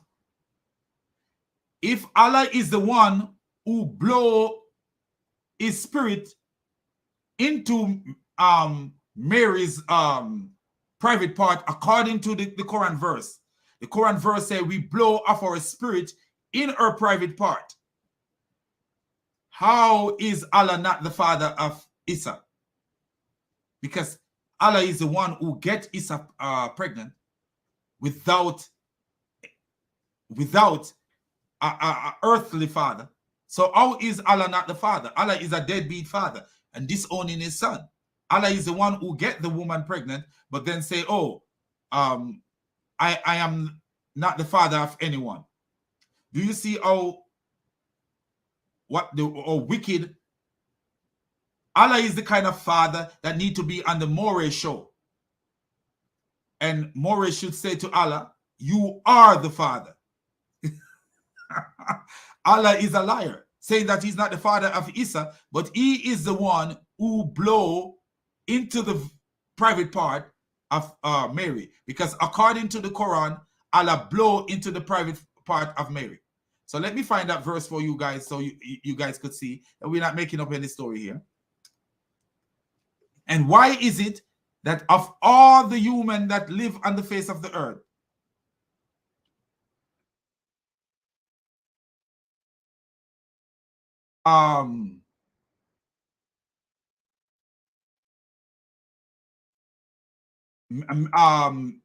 Issa is the only one without an earthly father, but yet still he came from the womb of a woman.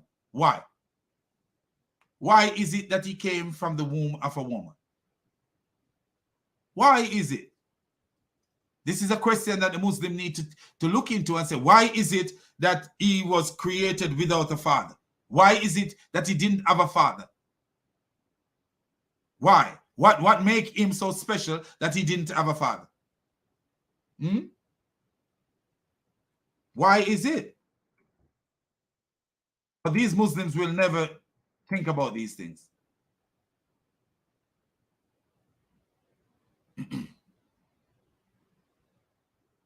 Let me show you. Let me show you. I will show you.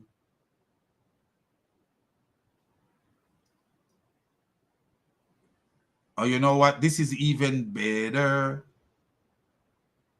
I think this is.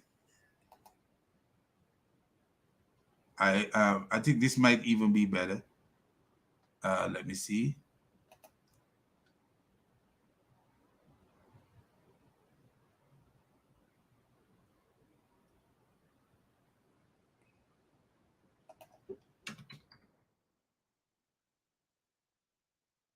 Seems like these Muslims are hiding things. They are hiding things, man. Well, I found it. So let's show. They see that they are hiding. They hide things. They don't want nobody see what's going on. That Allah literally use his spirit to blow in the private part of Mary. So let me get this ready for you guys. Okay, this is big enough, I think. All right, so let's share this. Blow into the private part of the woman and then disown the woman's son. So without Allah, this woman would never be pregnant. But disown the woman's son. So here we are. The Quran said Mary, the only one who guarded her vagina. Faj. See this? It's the Arabic word for vagina. You see that? And what happened? And the one who guarded her vagina. So we blow into her through our angel. But guess what? It didn't say our angel. It actually say our spirit. Our ruh. Ruh is not angel. So Allah blow into Mary's vagina through his spirit, and we made her and her son a sign of the world. This is what it actually says.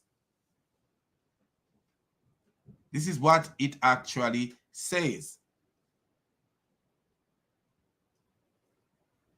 Here it is. And the example of Mary, the daughter of Imran, who guarded. See that? Yeah, my belly making noise. Oh boy, I'm hungry. But that's okay. So we blow through our angel. And she believed in the word. So but he says our angel is not our angel, it's our ruh. And ruh is not angel. So the translator is still lying. It's still lying. Still lying. So let's actually, I think that we could do is do this. Let's do this. I will show you something. Just to show that we are not lying here. We are not lying here.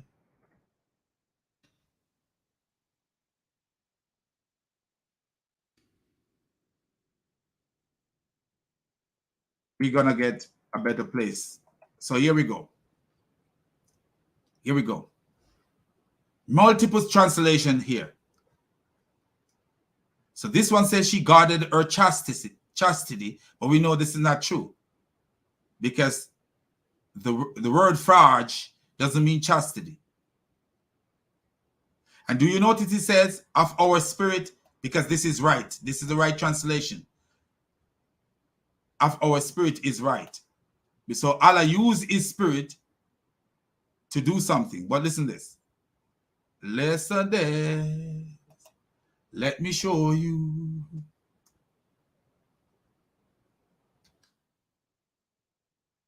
Do you see that? Dr. Ali Bakhtiar. And she was guarded her private part. Then we breathed into her our spirit. And we made her and her son. So we breathe into her. We here equal Allah. We here equal Allah. And she guarded her private part. Do you see that? And let me make it back up. Privatee. Do you see that? Private part. Do you see that? And there is more. Not only one translation of that. Here it is. Muhammad Mahmoud Ghali. And she who attend to her private part.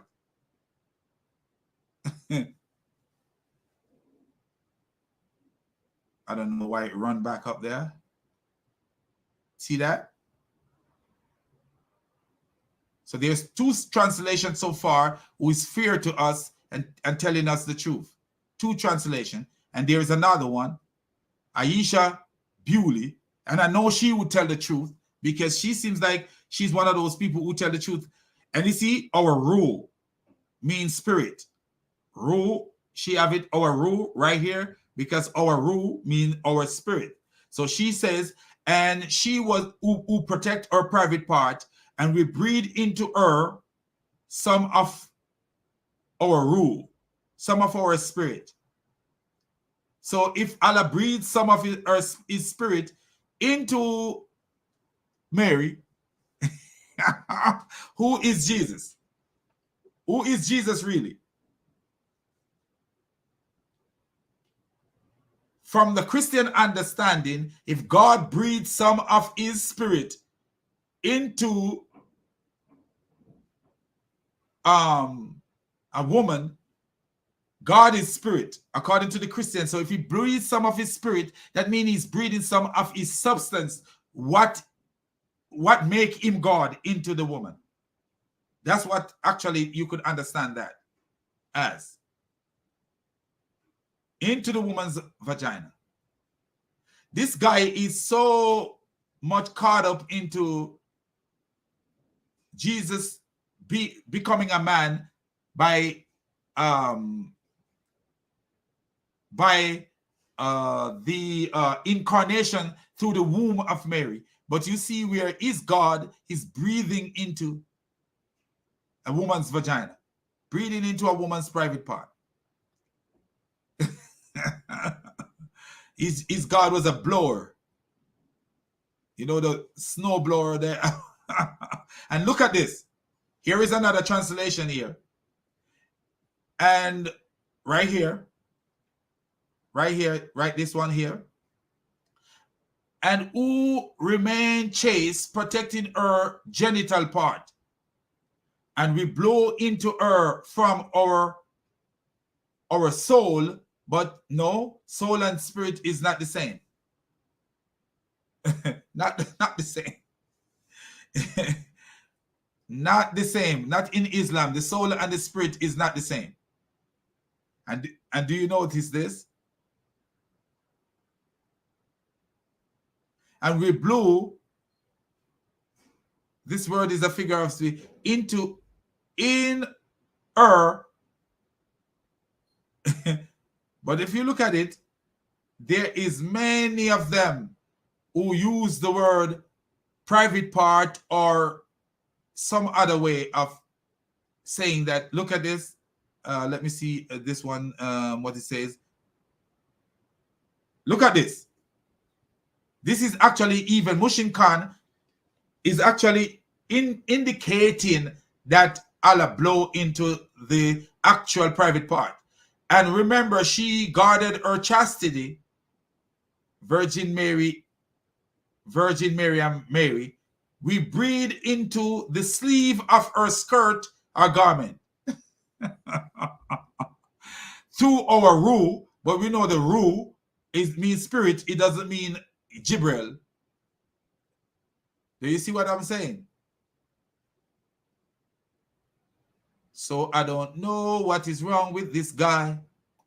Anyway, let's get back to the video at hand, the meme at hand. So here is the meme. Let's see what else he says. So it's not hard to see. Look what he says here.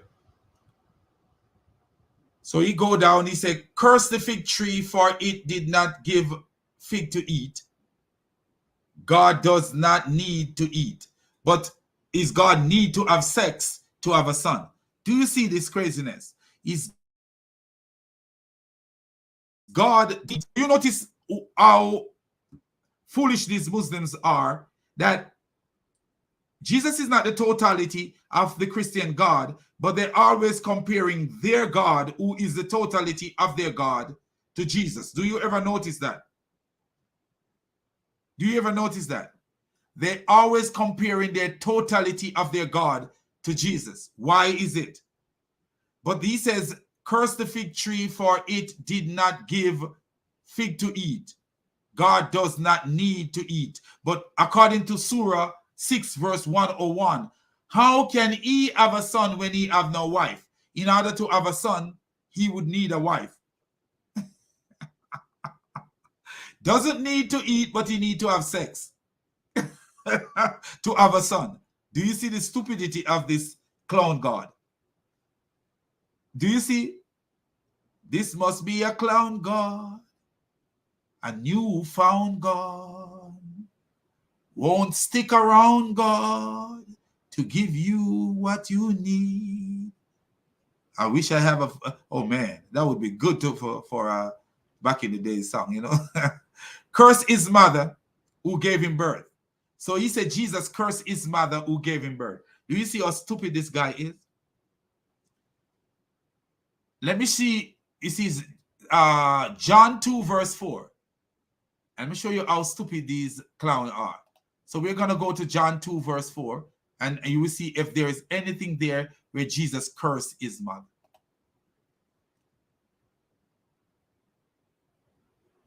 These guys are crazy, man. So Jesus cursed his mother. John 2 verse 4. Jesus said to Mary, woman, what have I to do with thee? Is that a curse?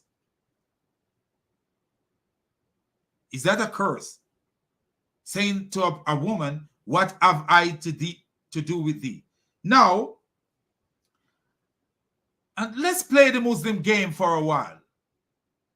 Let's play the Muslim game for a little bit. Just for a little bit, we're going to play this foolish game of the Muslims. So he said Jesus cursed his mother because Jesus said this to his mother. Woman, what have I to do with thee? So Jesus cursed his mother. His mother didn't say that Jesus cursed him, but this clown is saying that, oh, Jesus cursed his mother. So Jesus cursed his mother according to this clown. So, because Jesus says, woman, what have I to do with thee?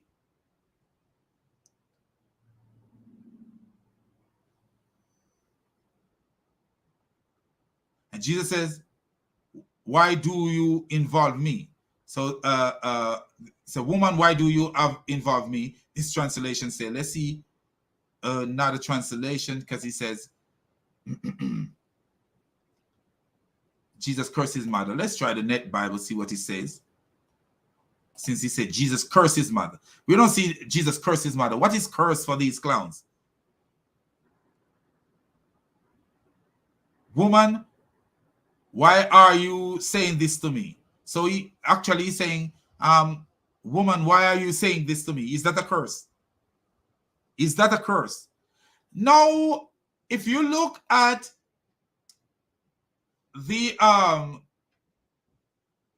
Muslim version of Mary, let's look at the Muslim version of Mary. And, you know, even though we don't believe this clown religion, let's see what kind of woman was Mary according to the Muslim version of Mary.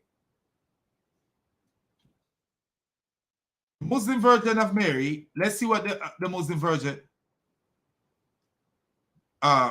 of Mary. I'm going to read something that I wrote one time because of this Muslim. But a matter of fact, let's show you what I want to show you first. Because this is how deceptive these Muslims are when they make these claims. Look right here, what I'm going to show you from the same spot. Don't even move. Because we're ready for them when they talk.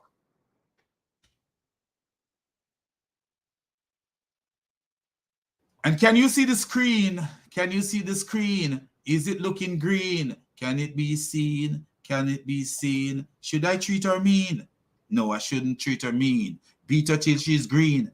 You know why I'm singing that song? Because Muhammad used to allow men to beat women until they are green. And I can prove that. So anyway, look at this. This is Surah 19, verse 23. And you see that the Quran version of Mary was a very callous and evil person. Why we know that? We'll show you. So, here is the Quran version of Mary. Surah 19, verse 23. Then the birth pangs, meaning birth pain, drove her to the trunk of a palm tree, and she said, "Oh, would that I have died before this and had been all forgotten." Do you see how evil this woman was? Do you see how evil Muhammad depicts Jesus' mother? That Jesus' mother is in birth pain to having Jesus, and Jesus' mother say she wished that she had died before giving birth to Jesus. Do you see that? When the pain of childbirth reaches Jesus' mother, according to Muhammad, Jesus' mother say, "Oh, would that I had died before this and had been all forgotten." But do you ever consider that this woman is giving birth to a son that God said to her that you are going to have this special son, and she wished that she had died and be forgotten when she was in pain? She forget about God promise and forget all about that and said, "I wish that I had died and be forgotten."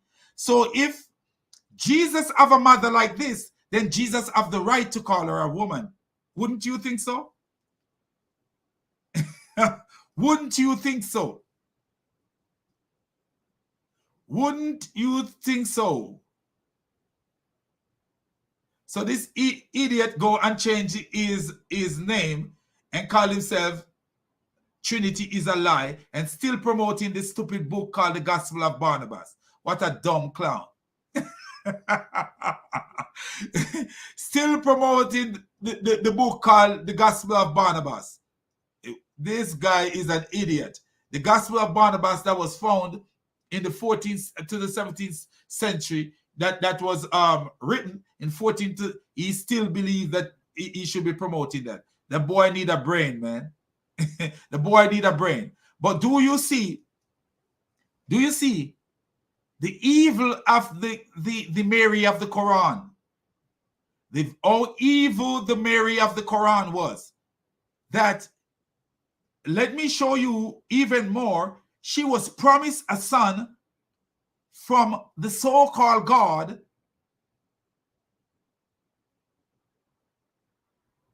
and this is what she says. She wished when she was giving birth to that very son, she said, "I wish that I had died and gone into oblivion and be forgotten." Because to die and be forgotten is the same as dying and going into oblivion. So let's show you something, because this is what we are into. Showing how evil this woman is, how evil the Quran depicts, how evil the Quran depicts Mary. The Quran depicts Mary as a very evil person. Let me show you why. Because here is the Quran telling you, here is what the Quran is telling you, that Allah, the so-called God, sent an angel and said to Mary, the angel said, "I am only a messenger from your Lord," meaning from Allah, "to pronounce to you the gift of a righteous son." Of a righteous son. But when Mary was supposed to have that righteous son and the pain hit her, guess what she says? "Oh, I would that I had died before this and had gone and had all been forgotten and had been all forgotten." That means she wished she had died and gone into oblivion before she gave birth to who? A righteous son that God promised her. Do you hear what I hear?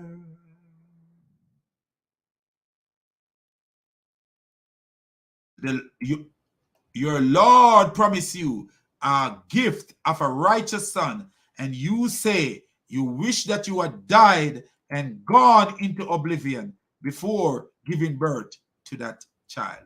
Oh, I wish that I had died before this and had been forgotten. Wow.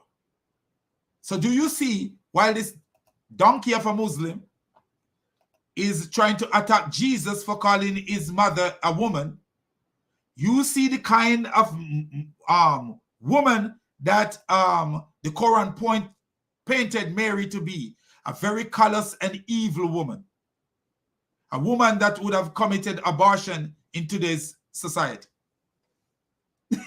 Do you see that? Do you hear what I hear? So you see that? Watch this. Then he come and he says, God told lies to his disciple. Do you see? Idiot. Almighty God does not lie. Do you see this? He says, God told lies to his disciple, and Almighty God doesn't lie.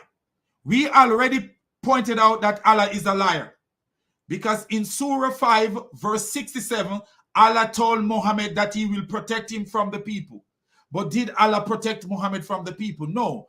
Allah allowed Muhammad to be poisoned by a Jewish woman, poisoned to the point of death.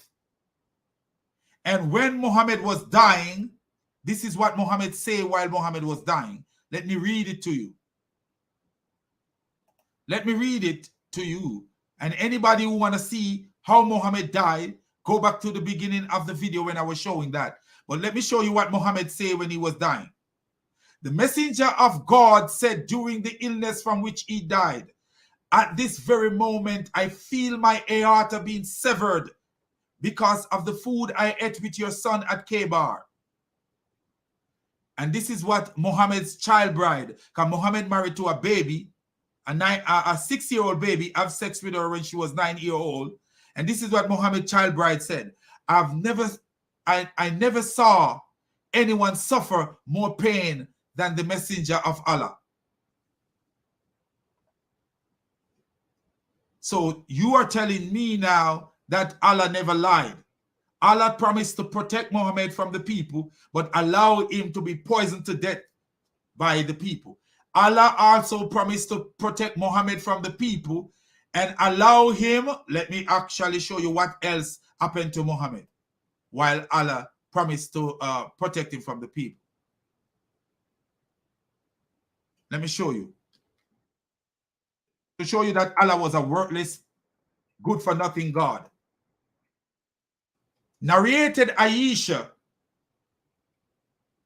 once the Prophet was bewitched, so that he began to imagine that he had done a thing which in fact he had not done. And this is Sahih al-Bukhari 3175. Do you see that? Muhammad, God promised to protect him from the people, and his protection was to allow Muhammad to be voodooed. In Jamaica, they would say obiad, are bewitched, a witchcraft work on Muhammad to the point where he become delusional, imagining he had done things that he did not do. But Allah promised to protect him from the people. Allah is a liar, a big liar. Allah is the biggest of liar ever. So let's see if Jesus did lie. We're going to go to John 7. And we are going to see if Jesus lied. And a matter of fact, I think I already talked about that in a video. So let's go to my video. Let's see if I could find my video where I already talked about that in a video. And we will see if Jesus did lie. You know, I have many videos and I covered that already. So it would be important if we don't waste time covering something that we can easily find. So lied, let me see, L-I-E-D, search.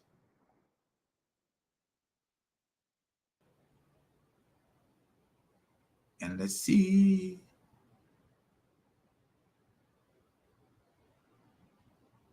Or maybe if I put John, John, We find it easier that way. Okay, let's chill. I know I covered that already. I know I cover it already. Bear with me, people, because this is important. If you read the verse, you need to know how to defend yourself. So let's see if I can find it. Okay, let me see.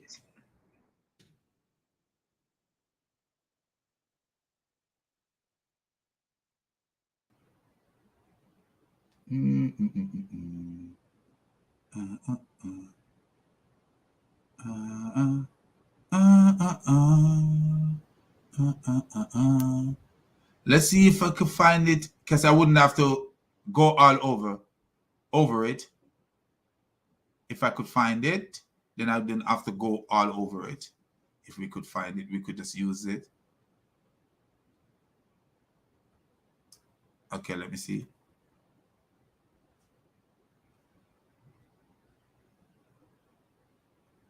I love you, Lord Jesus. Look down from the sky and stay by my side until morning is nigh.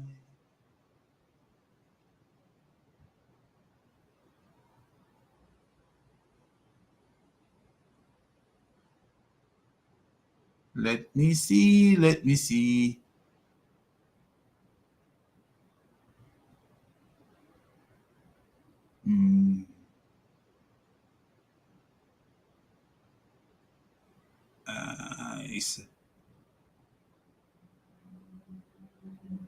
Okay, since we don't have it, I can find it. Let's get into it. Let's show you that Jesus did not lie.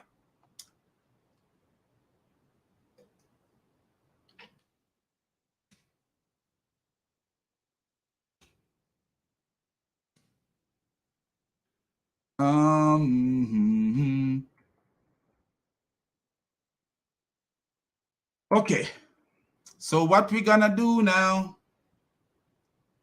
What we going to do? No. So he said Jesus lied to his disciples. So we are going to show you guys that Jesus didn't lie.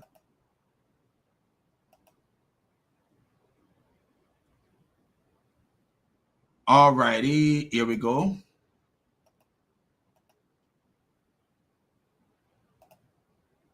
All right. So my brothers, and sisters, let's share this. Because he said Jesus lied, we're going to show that Jesus never lied. Language, modern parlance and ancient parlance are not the same. And we need to take this into consideration. Modern parlance and ancient parlance are not the same. So, we're going to go through this. So this is saying Jesus is traveling, John 7, Jesus is traveling to Galilee.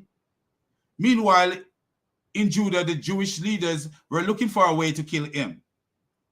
And we see that there. If we look there, he says, after this, Jesus went to Galilee. He would not go up to Judah because the Jews were seeking to kill him. Right?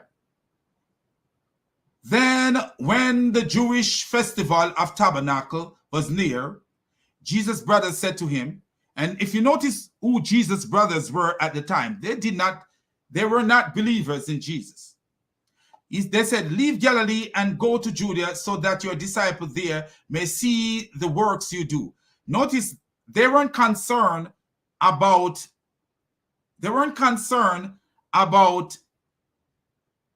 Jesus' doctrine. They were more concerned about Jesus' works, the miracles. They were concerned about the miracles that Jesus was doing. And we found that there's a lot of churches nowadays that are so involved in miracles, infatuation, feeling mushy, want to see some things that make them feel mushy, not really listening to the truth about Jesus and loving Jesus. If you look at it, it's like the kind of love that Allah have for Muslims. Allah love Muslims because Muslims do for Allah. But God love us. He first loved us before we even do anything for him. While we were evil, while we were yet sinners, Christ died for us. You see what I'm saying? You see this behavior with the Muslims. You know, they are Muslim God is infatuated by your work. He love you because of your work. So the disciples were attracted, not the disciples, the brothers of Jesus were attracted to the work that Jesus was performing. Not that they were involved in him because they see that he is the Messiah, he is the God, the God-man, and they love him for that reason. No, they want him to go up there and be a spectacle. Notice what they said to him. No one want to become public figure, act in secret. Like he said, Jesus want to become a public figure. This is like Uthman ibn Farouk want to become so popular that he would perform these acts. But Jesus was not involved into this. They're literally what Jesus was running from. They want Jesus to run into what he was trying to avoid.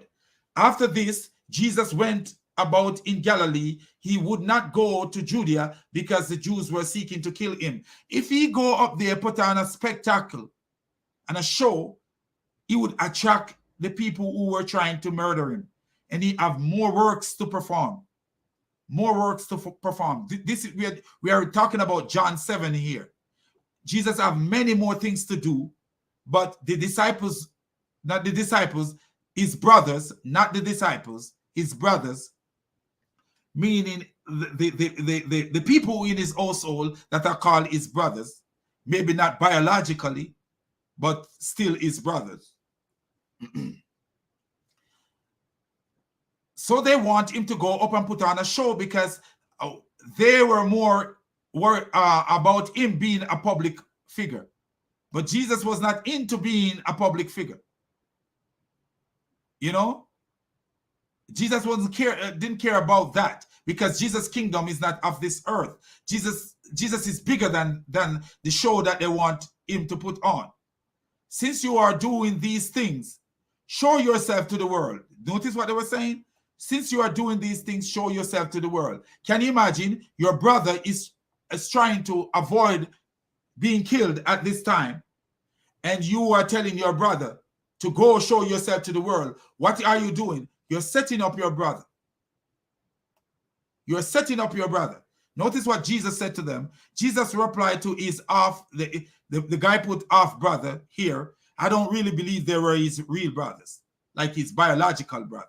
I don't believe that they were his literal biological brother, because a brother could be a brother in different ways according to the Jewish custom. You know, they could be children of Joseph before the marriage to Mary. We don't know that. We can't say that they are his half brother because we don't know. And even calling them his half brother, oh, are they his half brother? If they might be, they could never be his half brother. You see what I'm saying? If they are Joseph's children, I don't believe they were his brother, biological brother. But listen, Jesus said to them, "My time is not yet here." He said, "My time is not yet here. For you, any time will do." Even if he says my time, even if he said my time is not here, for you, any time will do. What is he really saying here? Is he telling them that his time to go to the feast is not yet? And their time is at any time? They can go to the feast anytime, but my time is not yet. Remember, they're talking about the feast, and he's saying to them, my time is not here, not yet here. For you, anytime will do. That means you could go to the feast anytime. My time to go to the feast is not yet. The world cannot hate you but it ate me because I testify. Do you see what he's telling his brothers? You guys are really evil in a sense, because you are sending me into a trap. When the world cannot hate you, but it ate me because I testify that its works are evil. So to go up there and make a spectacular show, which is not what God does. God doesn't make spectacular show for the gratification of men. He do things for men to see that he is present. He is there. For men to see that he is the way. Follow me. He don't do things for a show for men to feel mushy in their stomach and say, hey, you know, wow, did you see that? Like when you go to a firework in New York and the 4th of July. And you see, because I've been there once, I've never seen anything like that in my whole life. It was scary, to be real with you. You know, coming from Jamaica, you never seen a firework so grand. And all you hearing is this boom, boom, boom. And even coming home in the train, you're thinking about it like, wow, that was off the chain. But Jesus is not for show. Jesus is for the way, the truth, the life. He is the way for you to, it's not a show. So he's telling his disciple, my time is not yet. So he said to them, you go to the festival. I am not going up to the festival because my time has not yet. Some translation doesn't have the yet in it. But if he even say to them, you go up to the festival, for my time has not fully come. What is he telling them? That his time is not come to go up to the festival. That's what he's talking to them about. That's what he's talking to them about. And we will go look into these verses, you know, from, we'll look into these verses in a minute. We're going to start from verse 1 and look at it. Because this is somebody's explanation. God question, your question, biblical answer. But I will show you, because I see where I understand what this brother is talking about. So this is why I use this site. So what is he saying? Then the Lord then stayed in Galilee for a while. Notice what he did. He stayed in Galilee for a while. But after his brother had left for the festival, he went also, not publicly, but in secret. So where is Jesus lying? Jesus is telling his brother that his time to go is not yet. So notice what the guy says here, or the girl, it could be a woman. This passage is often used by skeptics to say that Jesus lied to his brothers. He said he was not going to the festival, but then he went anyway. Some cite this incident as evidence that Jesus was a mere human, not our sinless savior as he claimed to be. This point out that the Bible forbids the sin of lying. So I said they point out that the Bible forbid the sin of lying, and also that Jesus claimed to be without sin, and that the Messiah would not lie. So the Messiah would not lie. If Jesus lied to his brothers about going to the festival, then he cannot be the Messiah. And the Bible is not God's inherent word. So look at this. Of course, the accusation that Jesus lied is a serious charge. Christians are called believers.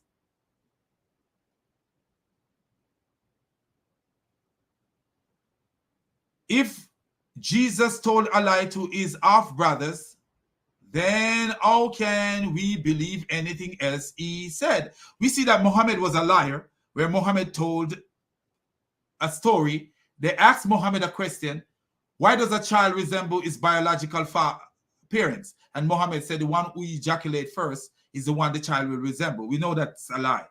We know that's a blatant lie, because a woman's ejaculation have nothing to do with genetic composition of a child. So we know Muhammad was a liar.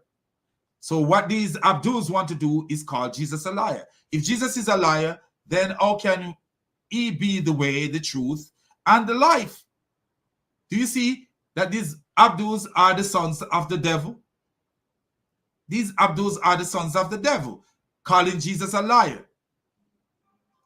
The charge that Jesus lied to his half-brother make the classic error of taking a verse or two out of context. Do you ever notice what the Abdul did? He only put John 7 verse 8. Where is the rest of the verse? Where is the rest of the verse? Where is the rest of the verse? Where is the rest of the verse? Is the Bible an excerpt, or is the Bible a whole thing need to be read within context? All right? So let's get to the real Bible verse. Let's get to the real Bible verse where I could break it down and show you without, I don't want the yet in it, because some of them will say, oh, the yet was not in the original manuscript and all this stuff. So let's go to the real Bible verse. So we're going to go to John 7. And we're going to read to verse 1 to 10. We're going to read verse 1 to 10 to 100. There we go. And we are going to use we're going to use one of the versions without the yet in it. So let's get to, I think King James would do that. Let me see. I have a feeling the King James is like that. So what we got, right? And we got it there. After this, Jesus went around in Galilee. He did not want to go about in Judea because the Jewish leaders were looking for a way to kill him. But when the Jewish festival of Tabernacles were near, Jesus' brother said to him, leave Galilee and go to Judea so that your disciples there may see the works you do. No one who wants to become public figure acts in secret. Wow. Since you are doing these things, miracles, meaning the miracle, show yourself to the world. For even his own brothers did not believe him. Do you see this? For even his own brothers did not believe him. So they were, would you listen to an unbeliever? No.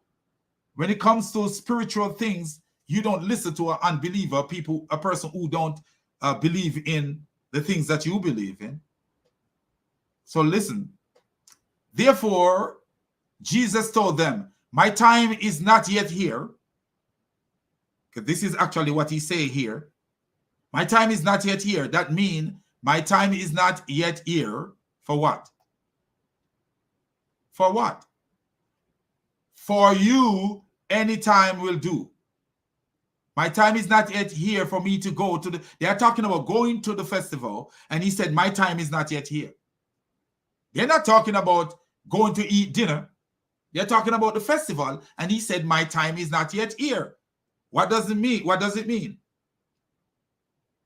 That his time is not yet here to go to the festival. For you, you can go anytime. Literally, that's what he was saying to his disciples, his brothers. My time to go is not yet, but you can go anytime. That's actually, in other words, what he was saying. The world do not hate you, but it hates me because I testify that its works is evil. You go to the festival. I am not going to the festival because my time, he didn't stop there. He didn't say, I am not going to the festival. He didn't stop there. He said, because my time has not yet fully come. So this one have the yet in it. And according to, let me see if I could find a version that doesn't have the yet in it, because these Muslims are saying that the earliest manuscript didn't have the yet in it. They're crybabies. But even without the yet, it still can prove what we could. Let's try this New Living Translation. Let's see this. Let's see what the New Living, and we get back to the same spot. New Living Translation. Jesus replied, "No, is not the right time for me to go." So even the New Living Translation of it, like, no, is not the right time for me to go, but you can go anytime. This is, do you see? Because this is how the people understand it. My time is not yet, but your time is anytime. Do you see? Jesus did not lie. But anyway, let's use another translation that, let me see which translation I could use that is more. Let's see this. Let's see what this says. Let's see what this translation says. Let's see what this translation say. Okay. It says, "Go to the feast yourself. I am not going up to this feast, for my time has not yet fully come." So they still have the yet in it. But if you take the yet out, my time has not fully come. I think I will do, what I will do, I will show you this. Let's go to,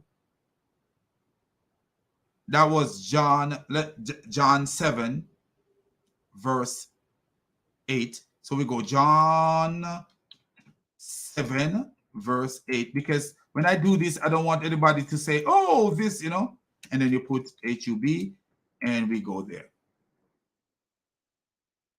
And we're going to read from this where we can see the Greek. Okay, so if we read from this, it's have yet in that one. This one have yet. That one have yet. Okay, but let's look at the Greek. What the Greek says. The Greek, I just want to look at the Greek. You don't know what you seek. But I just want to look at the Greek. Oh, yeah. Or should I go to the definite article? And the, okay, feast on your own. Actually say on your own. Ego. First person, probably. I am not going up to this feast because, see the Greek, because my time as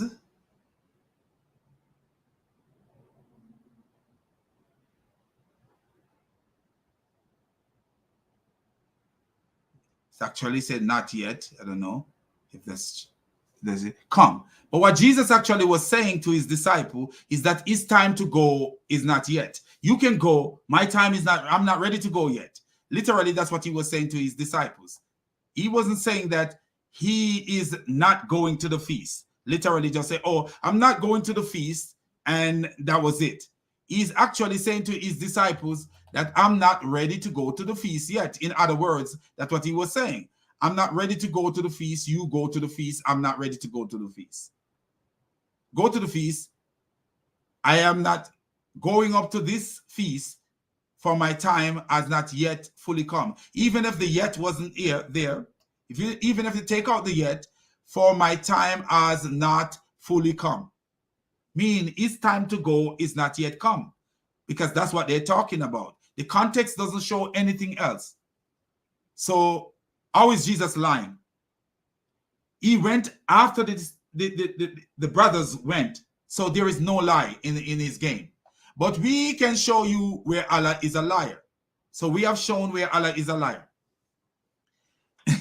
We have shown you where Allah is a liar, a purebred liar.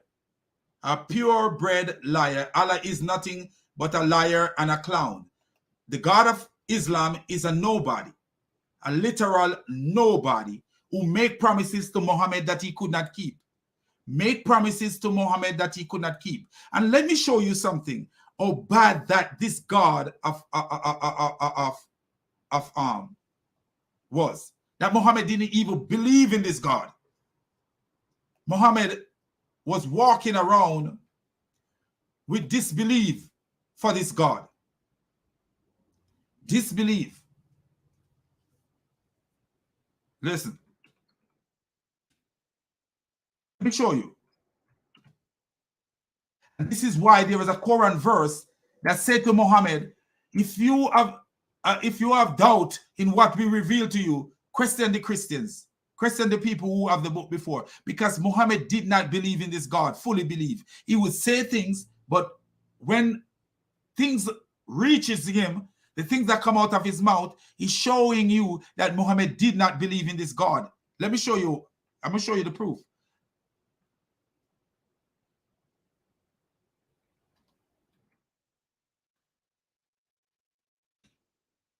I'm going to show you the proof. Muhammad did not believe in this God. When Muhammad started getting revelation from this God, he was still trying to kill himself, climbing up mountain to jump off. But anyway,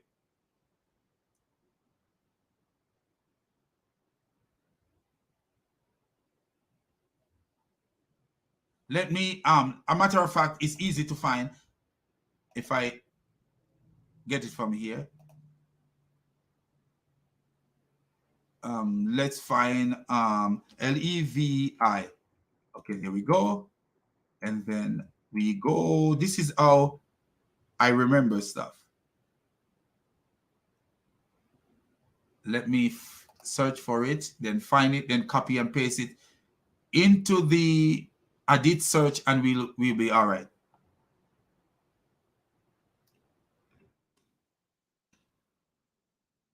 Okay, here it is. I copy this, copy.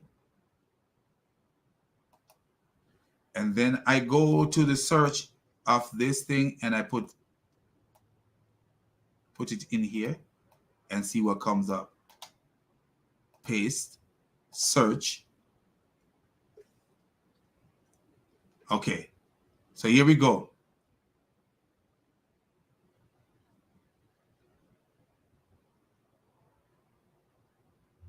Here is one. And there is more. So many times when Muhammad said this to people. So many times, because Muhammad was living a nightmare, threatened by this God all the time, because this God was a demon as he initially believed. He was threatened by the God. Watch this. Watch this here. Look what Muhammad say right here.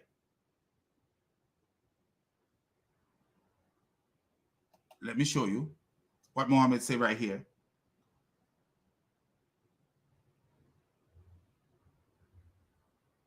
Look what happened. This is a serious thing that happened. 39:29 Bukhari, 39:29. An Ansari woman who gave the pledge of allegiance to the Prophet. So narrated Allah, whatever. An Ansari woman who gave the pledge of allegiance to the Prophet, that the Ansar drew lots concerning the dwelling of immigrants. Do you ever notice that Muhammad said, don't draw lots, but these people who were drawing lots? But anyway, Uthman bin Mazun was decided to dwell with them, i.e., this woman's family. Uthman fell ill, and I nursed him till he died. And we covered him with his clothes.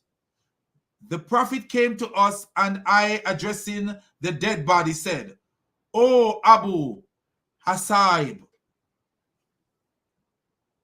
may Allah mercy be upon you. I bear witness that Allah have honored you. And that the Prophet said, how do you know that Allah has honored him? I replied, I do not know. May my father and my mother be sacrificed for you, O Allah messenger. But who else is worthy of it, if not Uthman? So what the woman was seeing, this man followed Islam to the T. So she's saying, who is worthy of honor than you, honor in death than you? This man died, and the woman see this man as a follower of Islam to the core. That is, she says, but who else is worthy of it? But who else is worthy of honor than Uthman? Do you see the evil of Muhammad's craziness? This woman actually see how much worthy this man is of Islam because of how pious, quote unquote, how much he was eager to follow the craziness of Islam. But listen what Muhammad said. He said, this is Muhammad, as to him, by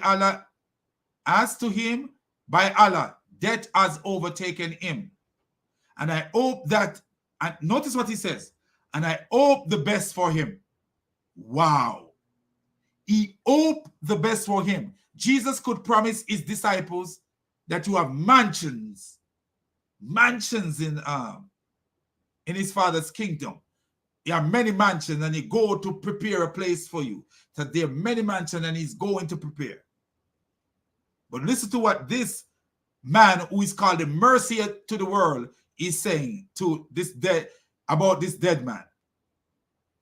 He said, as to him, by Allah, death has overtaken him, and I hope the best for him.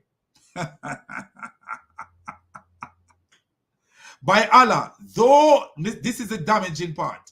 By Allah, though I am the apostle of Allah, yet I do not know what Allah will do to me. Do you see? He don't know what Allah will do to him. He don't even know if Allah will honor him. Because the woman says Allah will honor the man. And this clown Muhammad is saying that he don't know what Allah will do to him. I will never assert the piety of anyone after him. Do you see? The clown don't know what Allah will do with him.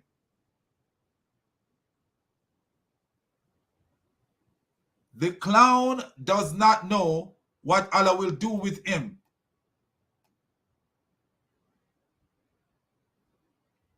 If Allah will honor him. This is all the woman said. A woman is speaking about honor.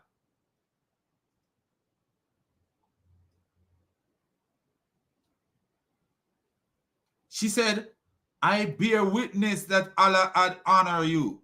So Muhammad is actually saying he don't know if Allah will honor him. By Allah, though I am the apostle of Allah, yet I do not know what Allah will do with me. But all the woman is saying is that the man deserved to be honored. And Muhammad is saying that even though he is the apostle of Allah, he don't know if Allah will honor him.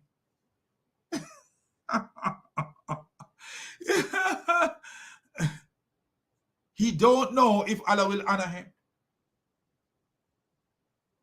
What a clown religion. I told them that Muhammad speak with two mouths. One mouth will tell you, oh, I'm going to be the first to enter Jannah. And the other mouth will tell you that he don't know what Allah will do with him.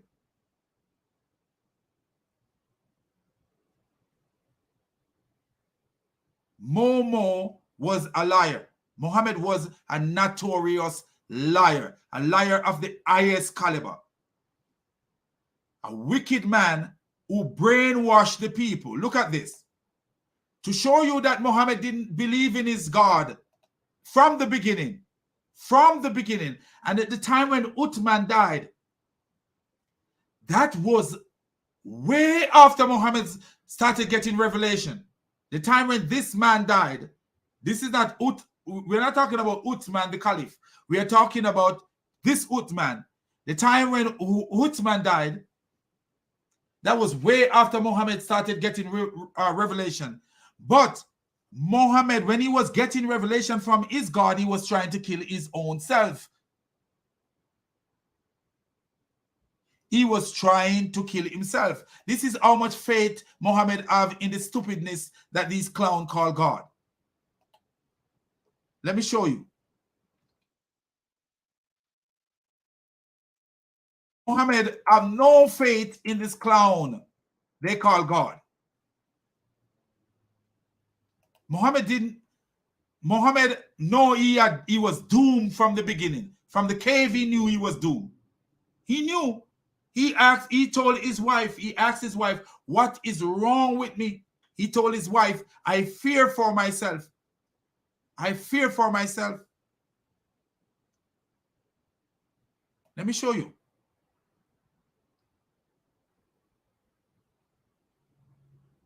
Let me show you. It's not hard to prove this religion is a religion of demons, man.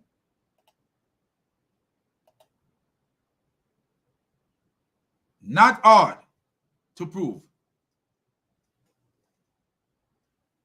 This is Aisha, and this is Sahih al-Bukhari 6982. And there is another narration. If you go down here, you will find the other narration. Should be. Oh, it's not there, but that's okay. We have the one that we need. It's in this one. What we're looking for is in this one. Narrated Aisha. So Aisha, the child bride of Muhammad, is the one narrating this. And if you look at the way Muhammad started getting revelation, there is the devil in the mix of it. Look at this. The commencement of the divine inspiration to Allah's apostle was in the form of good, righteous, true dream in his sleep. Now look at this and tell me if this is a good dream. Notice what she says. Let's hit it so we can highlight things on it. Was in the form of good, righteous, true dreams.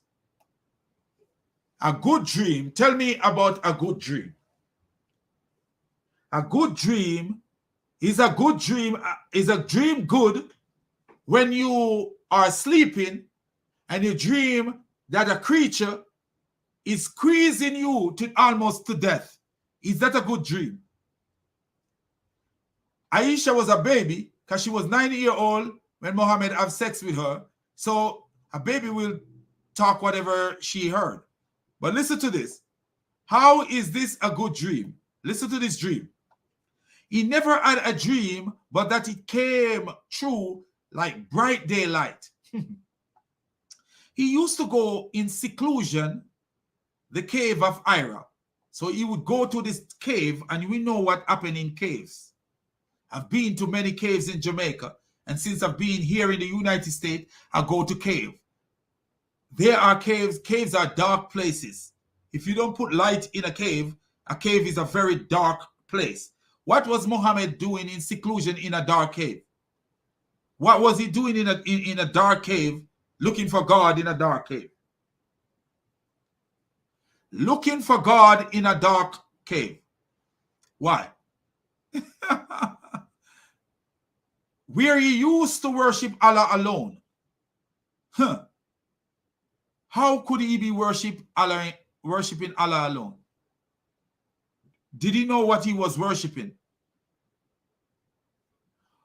According to Uthman ibn Farouk,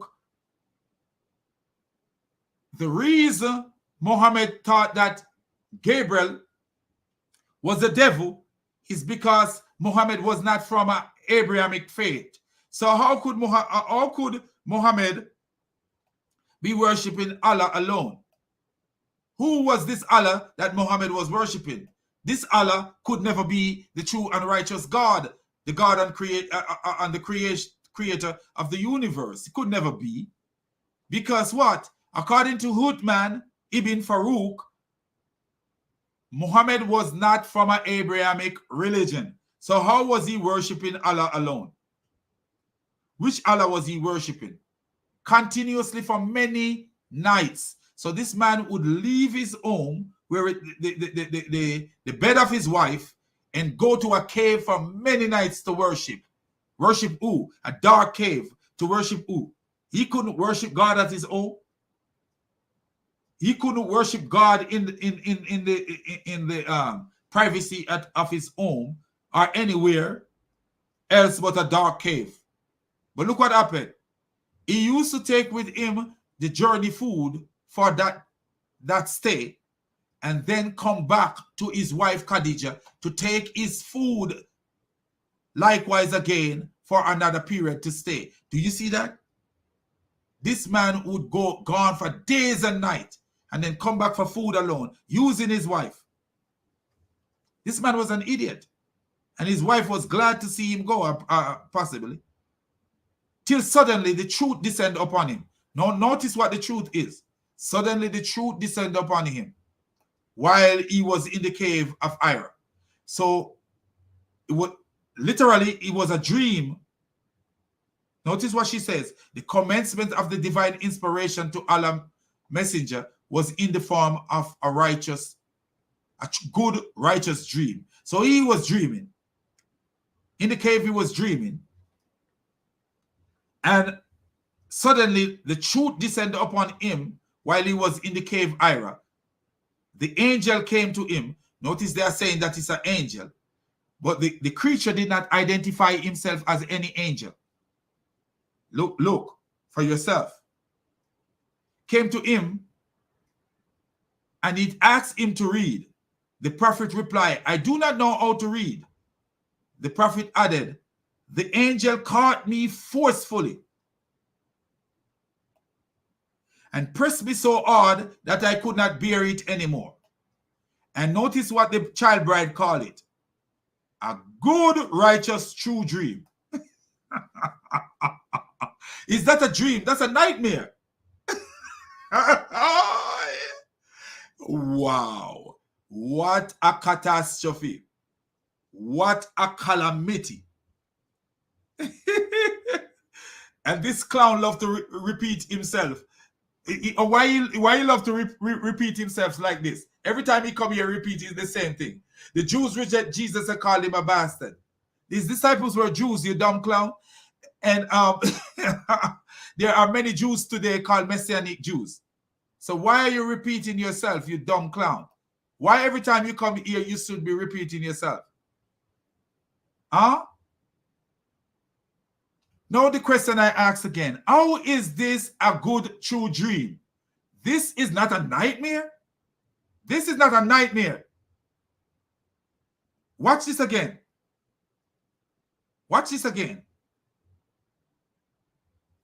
The angel caught me forcefully and pressed me so hard that I could not bear it anymore. And what happened? Then he released me and again asked me to read. And I said, I do not know how to read. Whereupon he caught me again and pressed me a second time until I could not bear it no more. And this is called a good and a righteous true dream. In his sleep. What a beautiful dream. If I have a dream like that, when I wake up, I'll be running. Even on the water, I would run until I get to Jamaica. And I find a nice spot in the house I grow up in. And I would cover up.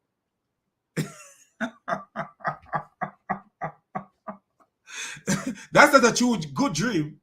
That's a very dangerous dream. And the angel did not stop abusing him. Did not stop abusing him. But look what happened.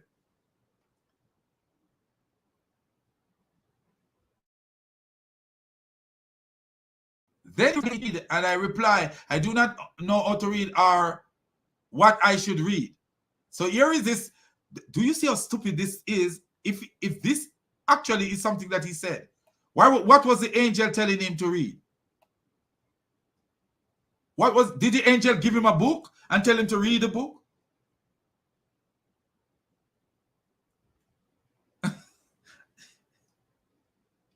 Did the angel give him a book and tell him to read the book? What was the angel telling him to read?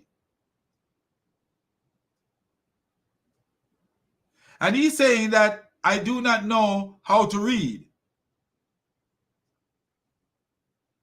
Read what? What was the angel giving to him? The so-called angel. Thereupon he caught me for the third time and pressed me. Then released me and said, so 3 times this angel is abusing this man. Read in the name of the Lord who created all that exists. He created man from a clot.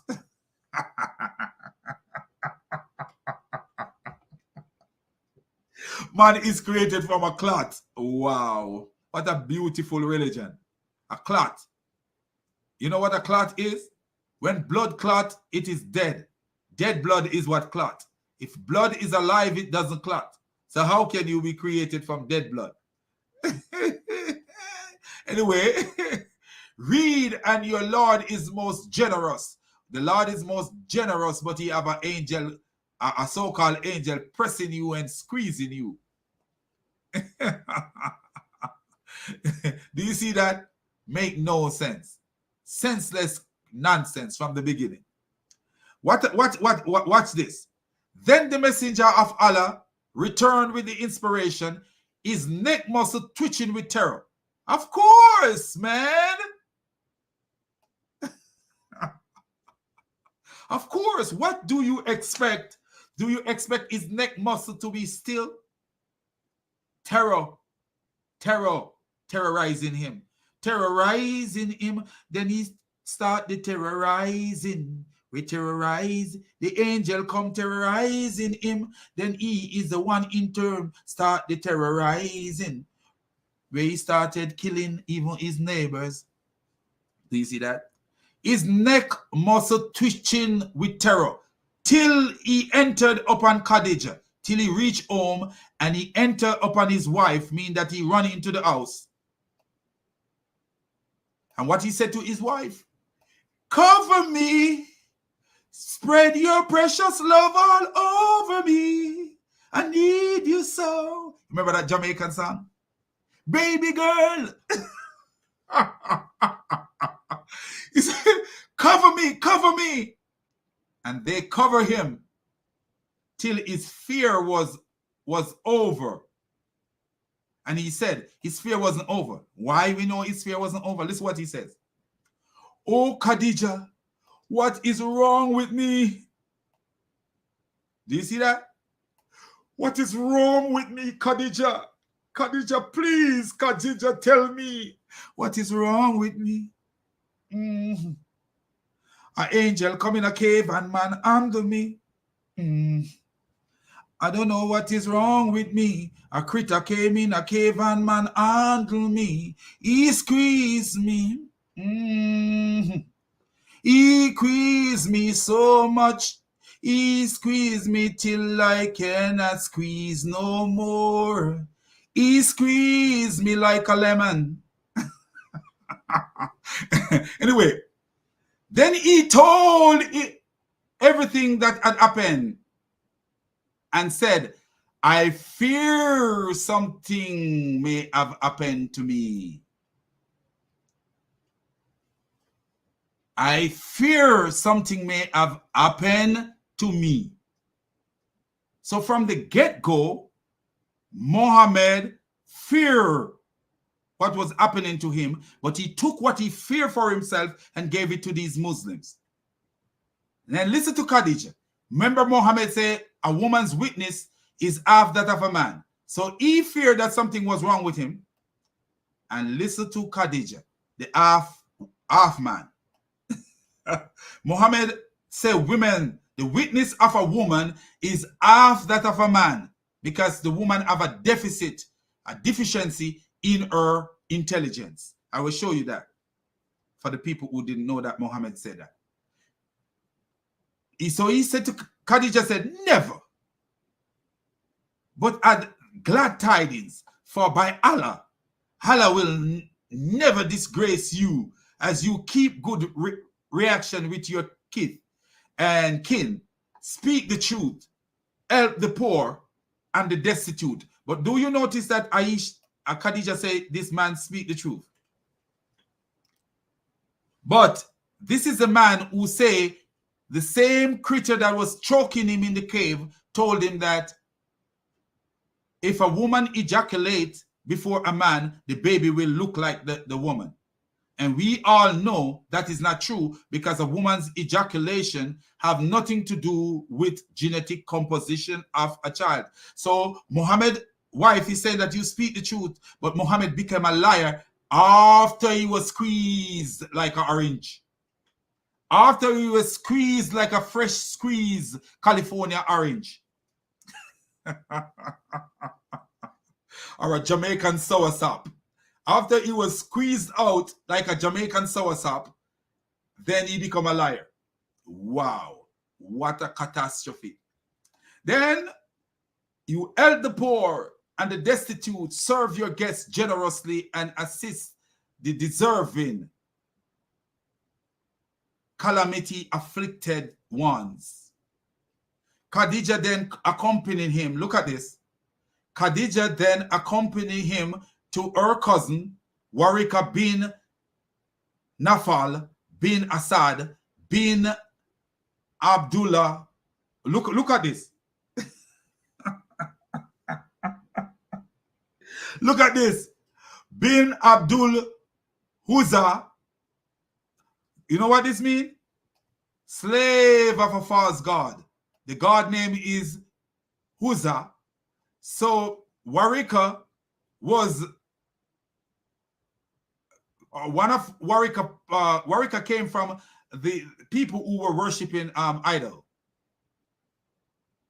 But listen what this happened here. Was Warika really a Christian? Let's show you that Warika was not a Christian. Warika was a liar too. They claim Warika was a Christian, but was Warika really a Christian? Let's see.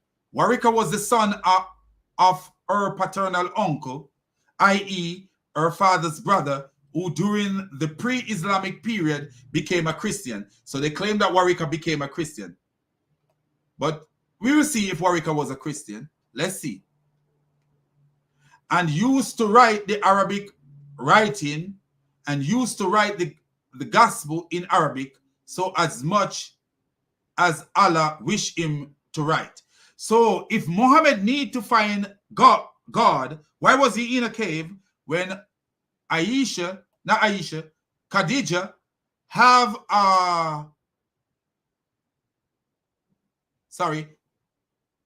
Khadijah have a paternal a son, a cousin who was writing the gospel? Why didn't he go to Warika and say, Warika, man, I need to know about God, man. Can you teach me about God? No, he was in a cave looking for God, a dark cave looking for God. He was an old man and had lost his eyesight. Khadijah said to him, oh, my cousin, listen to the story of your nephew. I don't know how he is a nephew when he is Aisha's cousin. He is Khadijah's cousin, but he is Muhammad's uncle. How is that? Ah, boy. There is too much going on. Too much going on there. Warika asks, oh, my nephew, what is going on here? Oh, my nephew, what have you seen?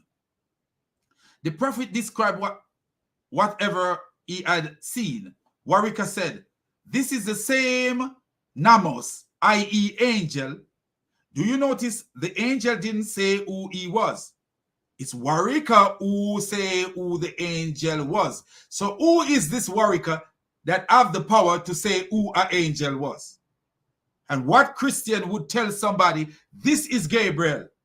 If if you run down there and say, I met this thing and this thing did this and this thing did this, what kind of Christian, but a foolish Christian, would tell you that this is Gabriel that met you in the cave? This is this, and notice what he says. This is the same Nemos, i.e. angel, the angel who keep the secret, whom Allah had sent to Moses. Now, can anybody tell me where Warwick get this information from? Where did Warwick get this information that he's selling to Muhammad? Where is the historical proof that Gabriel came to Moses? None whatsoever. I wish I were young and could live up to the time when your people would turn you out. Did Warwick really say something like this? Or is this a make-up story? You remember what I tell you Warwick told Muhammad? Let me show you something else that Warwick told Muhammad. Let me show you something else that Warwick told Muhammad.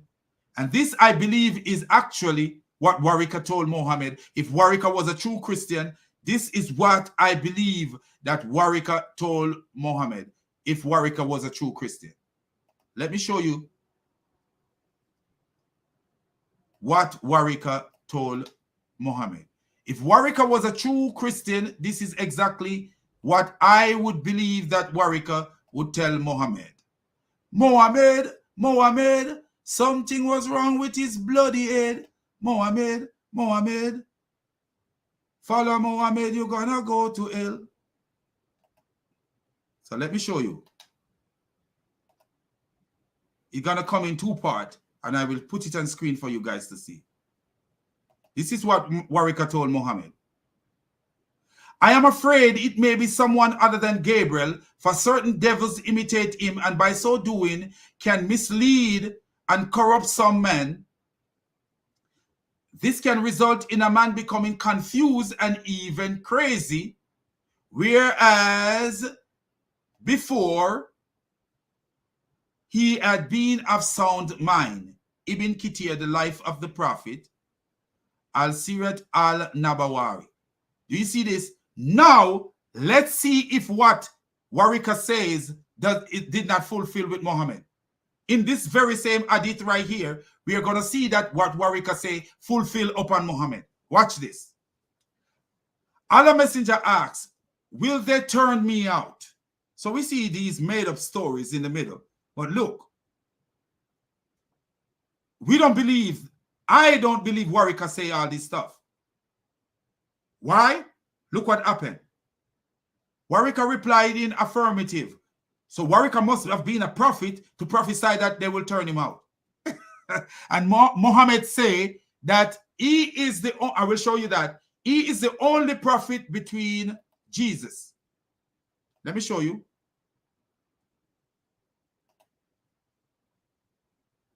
B-E-T-W-E-E-N,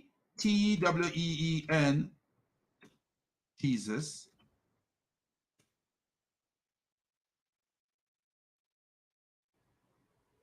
Let me see if I could find that. But let's continue with this in the meantime, because this is important right here, man.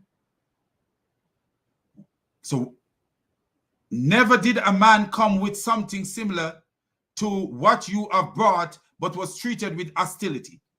Look at this. So this story make it look like, oh, Warwick was in league with Muhammad. But do you see the other story that I read, where Warwick said, I am afraid that he may be someone other than Gabriel.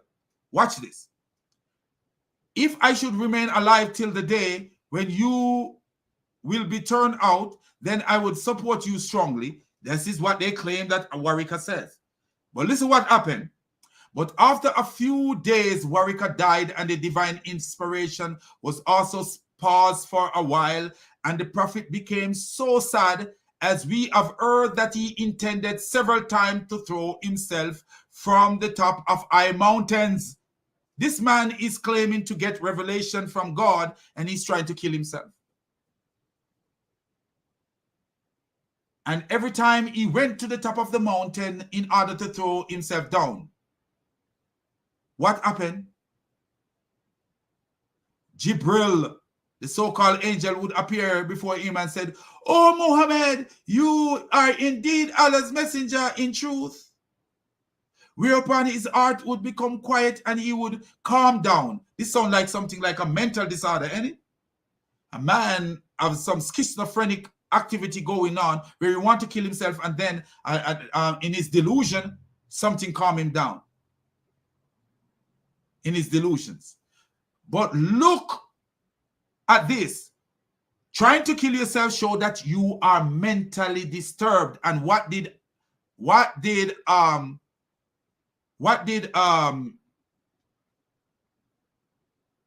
really said to him?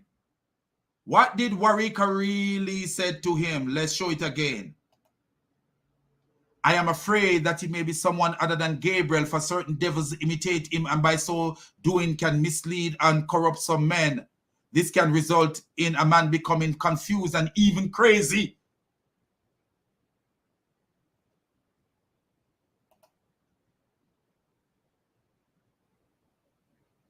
Even crazy. Do you see that? Whereas before, he have been of sound mind, Ibn Kathir, the life of the prophet. Do you see this? And Muhammad's behavior become the behavior of a madman. So which one is more likable for people with sense to believe? Strive to enter said Warika bin Nafel was the one teaching the Bible to Muhammad, and his revelation that he's supposed to get from Allah came from Warika. I think he was copying some things from Warika, and that's why the revelation ceased when Warika died. Do you see that? Do you see? Do you see what happened to Muhammad? Now, what we promised that we were going to look up. What were we going to look up? Warika is telling Muhammad that it is Angel Gabriel that visits him and that his people will turn him out. What does that make Warika a prophet? But Muhammad says he is the only prophet between Jesus.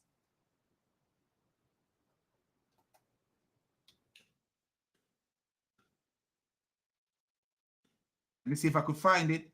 These things I need to save. Listen. Oh, here it is. This, thank you, God. You are really doing wonderful work. Wonderful work, my Lord, have been doing. If you disrespect my God, your life will be ruined. So be careful of what you're doing. Because if you disrespect the Son of Peace, your life will be ruined. So be careful of what you're doing. Careful of what you're doing. Like a dog, you come barking. Like a cow, you come mooing. Careful of what you're doing. That's a reggae in me, man. Look at this, my people. Do you see this? Now, and this is Sahih al-Bukhari 3442. Narrated. Who? Narrated who? Abu Hurairah. I heard Allah's apostle saying, I am the nearest of all the people to the Son of Mary. What does it mean, nearest of all people? It means the nearest of all prophets. So who was Warika? Why was Warika telling Muhammad prophetic things? We show that these Muslims are lying. Warika didn't say those things that they claim that Warika said. Warika say what Ibn Kathir say, Warika say, and you see where Muhammad started behaving like a madman. Muhammad started behaving like a madman, a very, very madman. He ended up becoming a very, very bad man. Started acting like he named Dennis Rodman. Muhammad was a bad man, a very, very bad man, worse than Dennis Rodman. Dressed up in a woman clothes like Dennis Rodman. Muhammad was a bad man, a very, very mad man. Dressed up in a woman's clothes like the name Dennis Rodman. Man, give me a microphone, man, and a pen. Man, I could do it like I used to do it. Don't mess with me, man. Don't you mess with me. Anyway, I heard Allah apostle saying, I am the nearest of all the people to the son of Mary. All the people meaning what? Are the prophet. That means there is no prophet between him and the son of Mary. All the prophets are paternal brothers. Do you notice what he says? All the prophets are paternal brothers, and there has been no prophet between me and him. Do you see that? But look what the clown Muhammad say. All the prophets are paternal brothers. Can anyone prove that Muhammad is a brother of the Jews? No. No one can trace Muhammad back to Abraham. No one can trace Muhammad back to Ishmael. No one can trace Muhammad back to Ishmael, and no one can trace Muhammad back to Abraham. So how are they paternal brothers? Unless he's talking about from Adam, then all people would be paternal brothers and sisters. But he say he is the nearest. Nearest. Muhammad was a waste of time and a liar. How many people in the Quran and the Hadith reveal themselves to be prophets? Many people. Many people reveal themselves to be prophets. A Jewish, according to what a prophet is, a Jewish man asked Muhammad a question. And he said 3 questions. He said only a prophet would know the answer. Muhammad, because Muhammad was an idiot, Muhammad answered the question.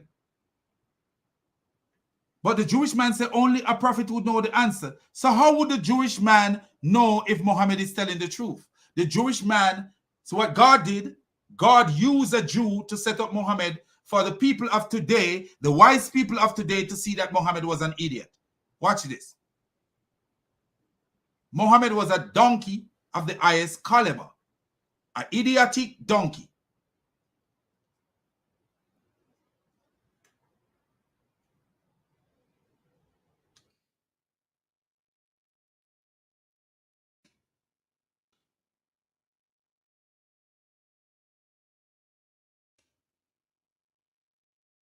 Watch this.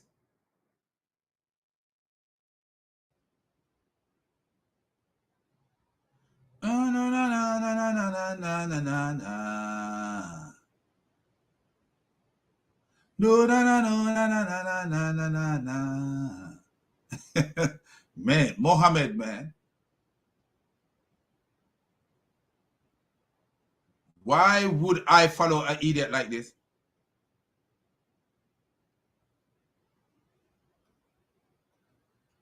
Let me see. Paternal resemble its parents. P-A-R-E-N-T-E-S.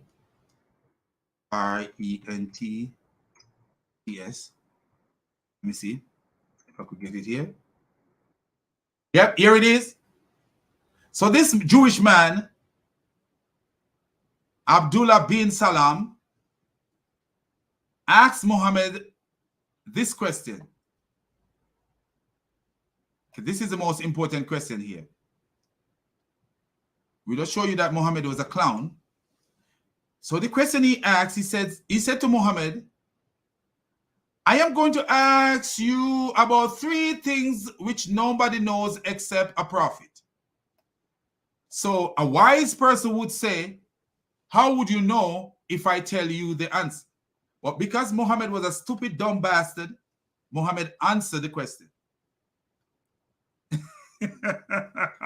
Muhammad was stupid, idiotic fool, and so he answered the question. And then guess what Muhammad did? He said, Gabriel had just told me their answer. So when the man asked him the question, he said Gabriel is the one who told him the answer. So Gabriel is a clown too, because Gabriel is not wise enough to tell Muhammad like, hey, he's setting you up. Because how would he know if you're telling him the truth? If only if nobody knows except a prophet,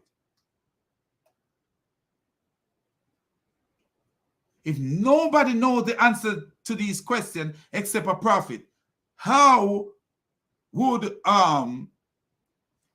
Abdullah Ben Salim know that Muhammad is telling the truth? See what God does, God revealed these things to us and revealed how stupid Muhammad is or was, for us, the wise people, to stay far away from Muhammad, because only a stupid man would answer a question like this. Because where is the brain and this clown Muhammad to say, if I tell you the answer, how would you know that I'm telling you the truth? And then Gabriel, the same critter that beat him up in the cave, he's so-called Gabriel, not the real Gabriel, the same one that Warwick told him may be Satan, a demon, tell him the answer. Because a demon tells lies. Gabriel have just tell me the answer. And look at what the answer for one of the questions is. Forget the first two questions, because we cannot verify those. We don't know what will be the first meal in paradise, even though as a Christian we know it's not fish liver. Why? Because the Bible told us nothing else will die. Nothing else will die in the new life that we will live. Nothing will die. There will be no more death. That's what the Bible says. So it could never be an extra lobe of fish liver. The first meal of paradise could never be an extra lobe of fish liver, because the Bible told us that nothing else will die. Death will be destroyed and nothing else will die. So we see that this one is even stupid. But let's get rid of the first potent of the hour. I don't care about that, because this is stupid. But we know this one is dumbness too, because according to Islam is telling you that fish will die. They will still continue to kill things. So death will still be, things will still continue to suffer. And we know in the Garden of Eden, God did not give man meat to eat in the Garden of Eden. He didn't give man fish to eat. So if we are going back to the paradise, according to Islam, they're going back to that paradise where they're eating fish and animal in that paradise. Show that Muhammad was a stupid clown and a donkey. Now, this is the one that proved him to be the biggest stupid donkey ever in the history of donkeys. This one right here. Look at the answer. And look at what Abdullah says after Muhammad answered. For the resemblance of the child to his parents, if the man have sexual intercourse with his wife and get discharged first, the child will resemble the father. Wow. So ladies, if you want a girl child, please try and ejaculate first before your husband, or else you are going to have a boy all the time.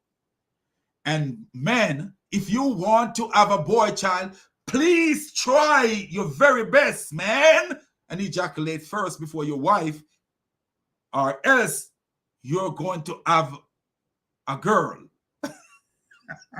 Science of Muhammad. What a beautiful science. We know, I am a nurse. My wife is a nurse. And ask anybody in a medical field, even a little child right now who know anything about biology, they will tell you that's a lie. The ejaculation of a woman, the discharge of a woman have nothing to do with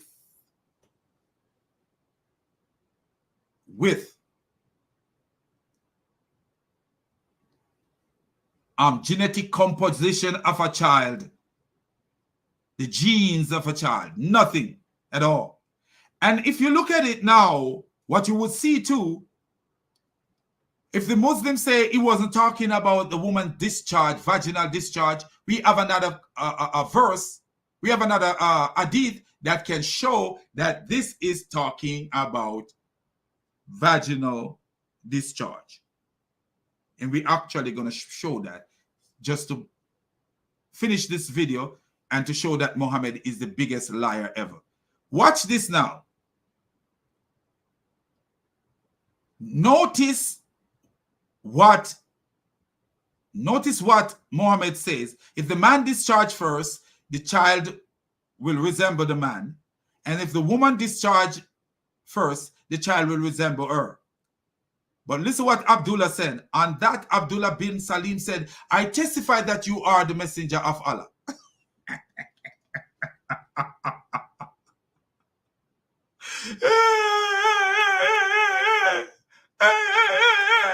Muhammad was a madman.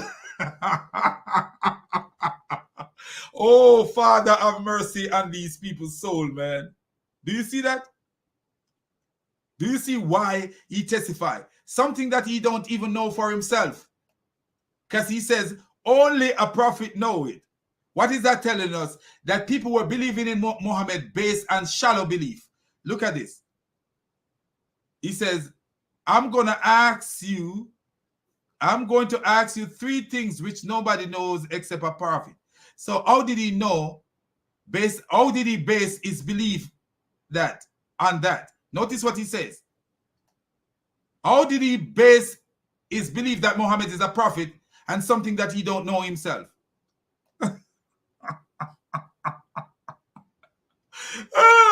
I testify that you are the messenger of Allah.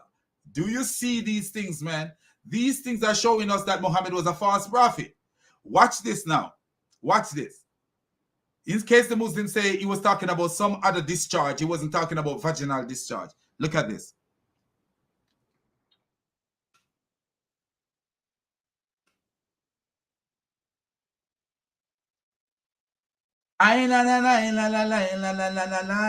The prophet was asked about a man who finds wetness and he does not remember having a wet dream. So he said, he is to perform ghosh, which means he needs to take a bath, this ritual bath. And he was asked about a man who had a wet dream but does not find any wetness. So he said, no ghosh is required of him. You have a wet dream, but you didn't find any wet.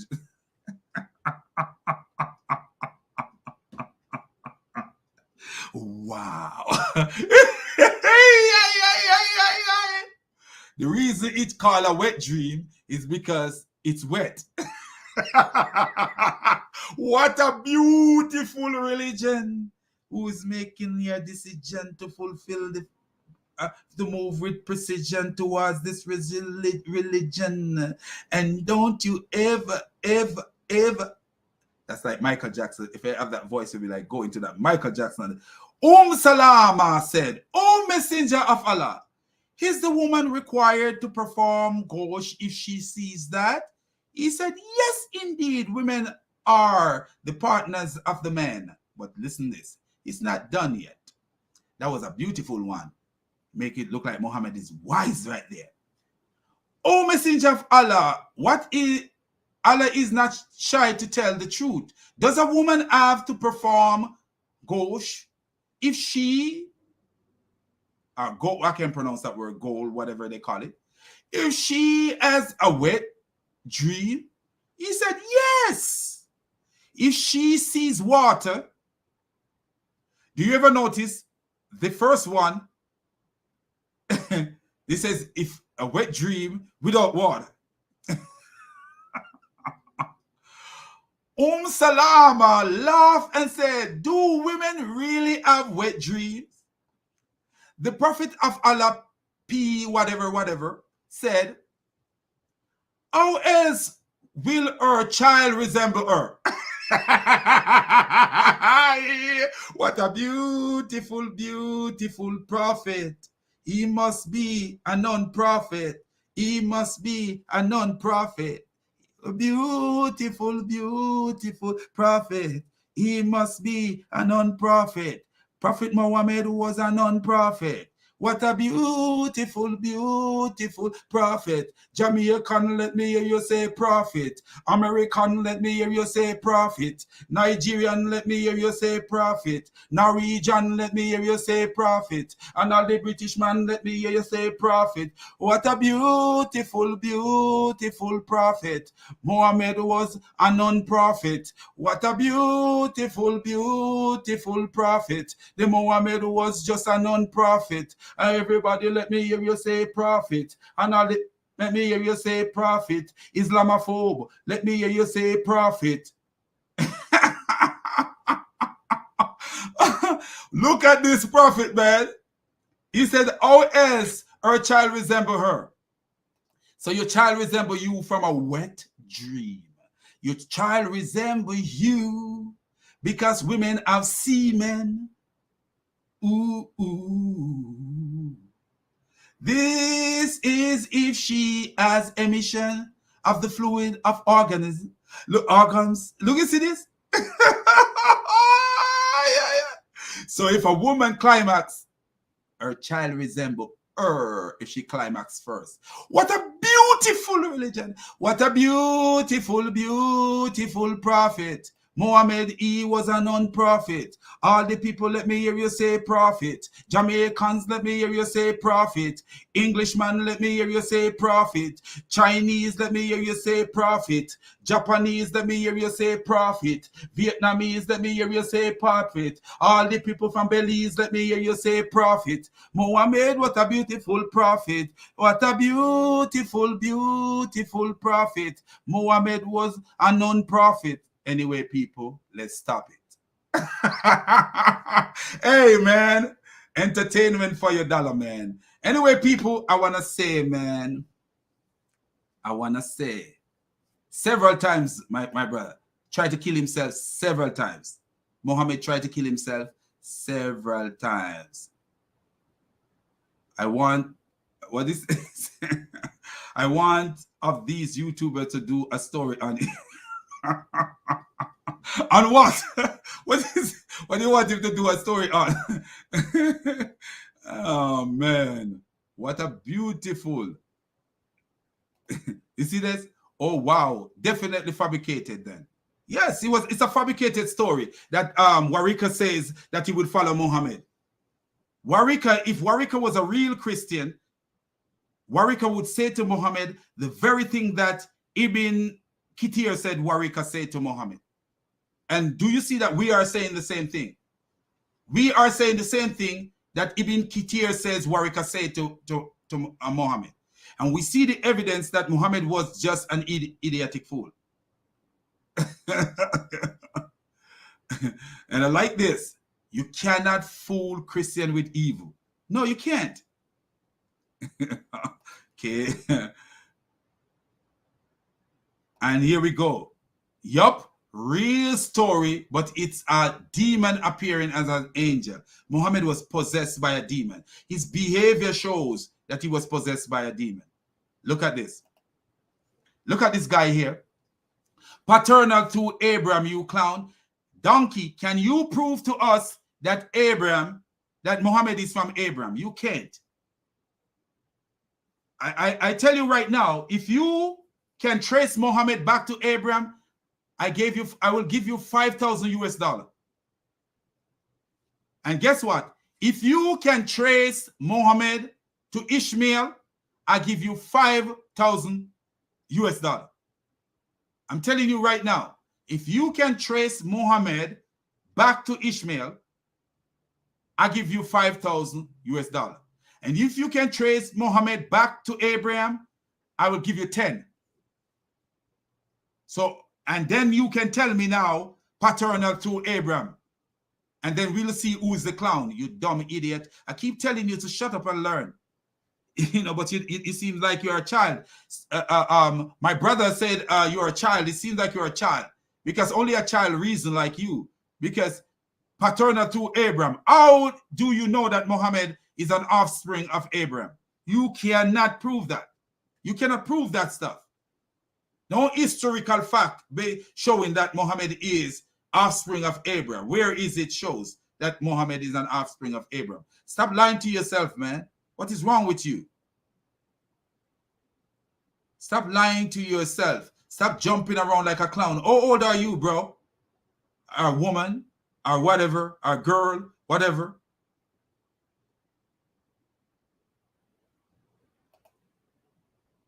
Jesus is the paternal equal father. You are calling Mary the father of Jesus. He's a donkey, man. He's 3 donkeys. Not one, but 3.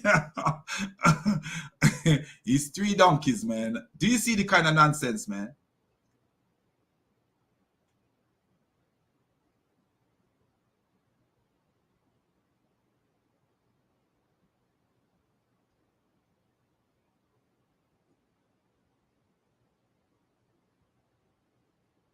Who is this? Look at this, my people. Reload. Who is this reload guy? What is he saying? Is he on our side or against us? Are you saying that a virgin can have a child? Adam and Eve were the beginning of creation. From then on, life and sin were passed through the male seed. So can a virgin have a child? That's a stupid question. Of course, who told you that life was passed to the male seed? Can you prove that? Because I could show you where a woman gave seed to a man. A man didn't have, I'll show you from the Bible where a man did not have any son from the Old Testament. This man didn't have any sons at all. But his seed did not die because he married, he allowed his servant to be married to his daughter so that his seed would continue. It's a stupid belief to believe that seed come from a man, only man. Because in the book of Genesis, what the book of Genesis tell you, let me show you that. I don't know what you are trying to say. I don't want to get on you like that.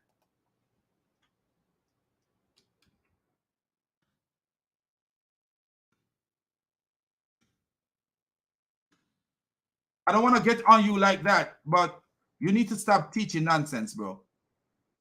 You look like you're teaching nonsense, and I want you to stop teaching nonsense. A woman's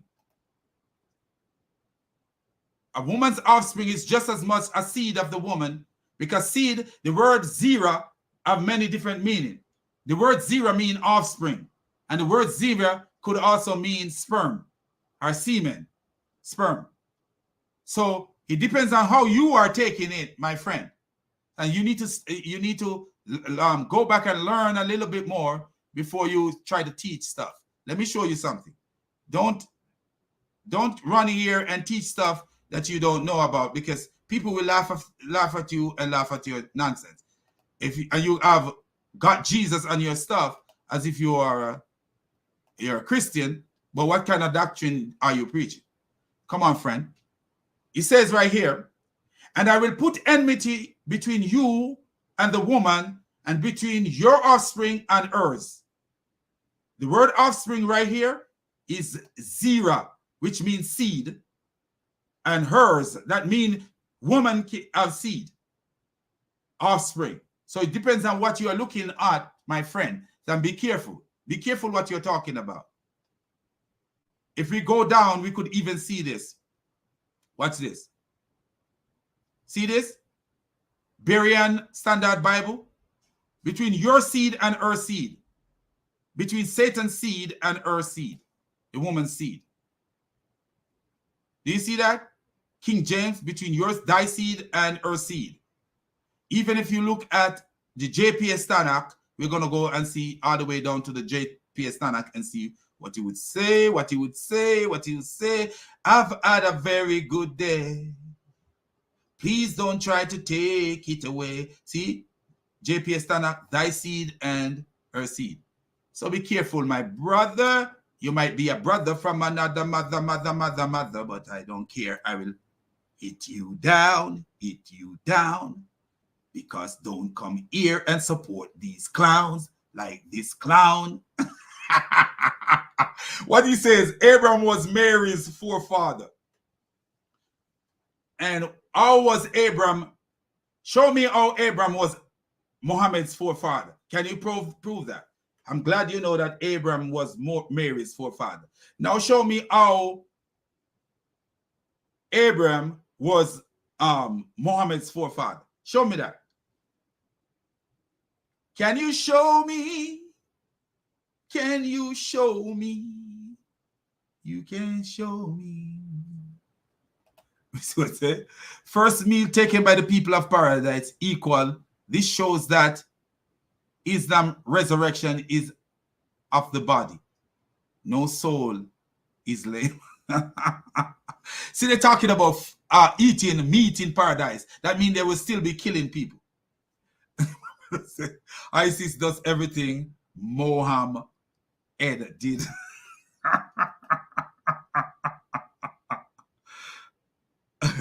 What he says, Abdullah bin Salam was the chief rabbi. So what does that have to do with anything?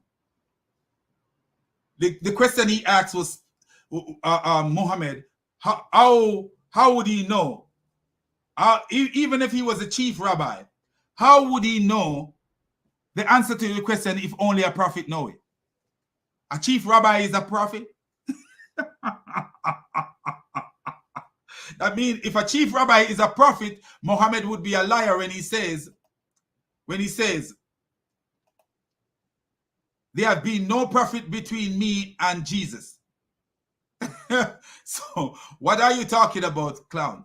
And that's why I'm asking the question, how old are you? I really want to know how old are you, because it seems like you're something is wrong with you. Look, Protestant is laughing at you, man. Wow. What is wrong with you, man? Can you just say something that makes sense? For once in your life, my friend, say something that makes sense. Anyway, my people, I want to say God bless you, man. And our praises to the triune God, the God who's above all gods, the God who gives us wisdom to decipher things and to make sense of sensible things and to make nonsense of things that are nonsense. And Islam is nothing but nonsense. And my brother Barrington Bennett says, Islam is still the opposite of Israel. Zine, bless. see, a lot of people don't know what this means, my brother. When you say zine, bless, a lot of people don't know. Only the Jamaicans will understand what you're talking about there. Yeah, but do you see, man? This is ridiculous, man.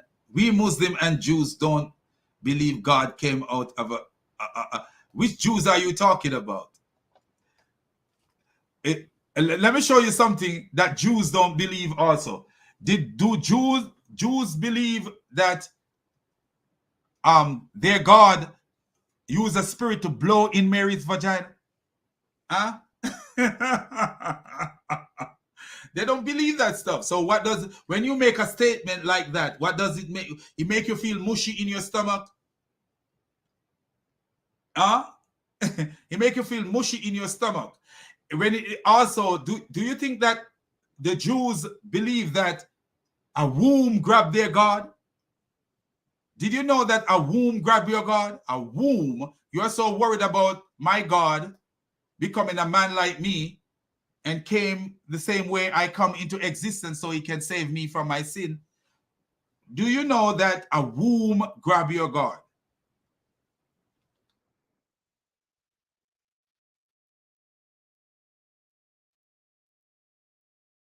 Let me see. Let me see if I can find where the womb grab your God by his penis. A womb grab your God by his penis. Oh, Lord, no.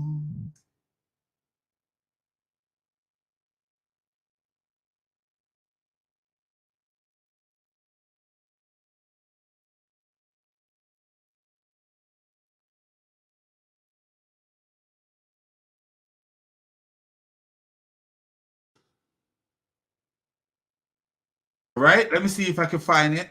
Oh, here it is.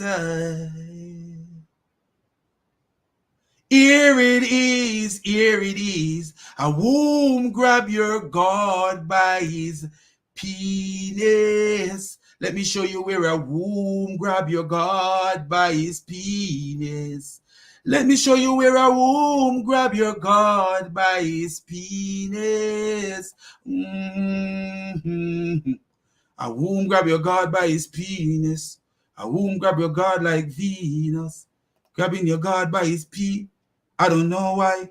I don't know why. A womb grab your God by yeah. La, la, la, la. Oh.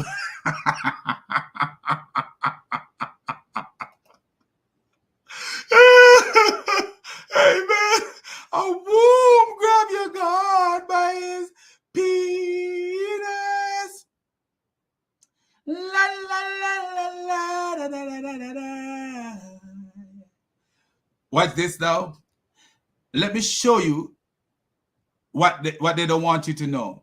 They don't want you to know that a womb grab your God by his penis. I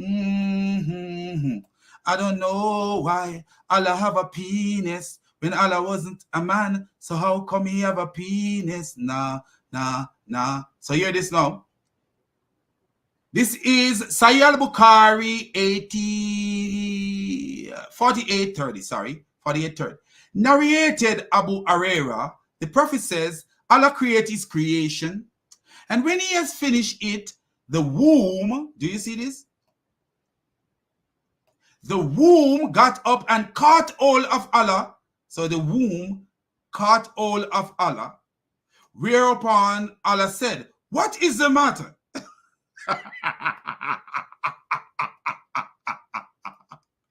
But look at it. Now, where did it grab Allah? Notice this one only tell you that the womb grabbed Allah, but where did it grab him? Where did it grab him? See, they're hiding something. But look, will we find it elsewhere for you, my friend? Because we are finder of things and we search for it. If you want something, you have to work for it. We are finder of things, so we go search for it. And if you want things, you have to work for it. And if you want Jesus to go to church for, no, you don't have to go to church for him. Because in your house, Jesus should be working. Don't listen to me, man. I'm just.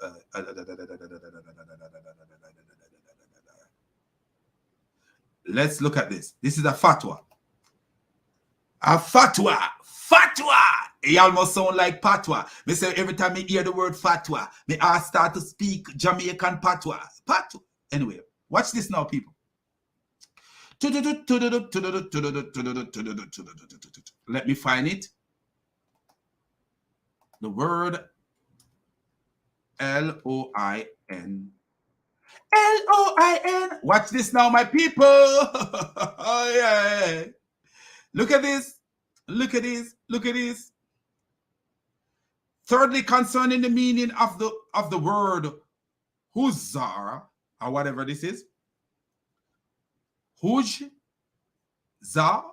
is that what it says?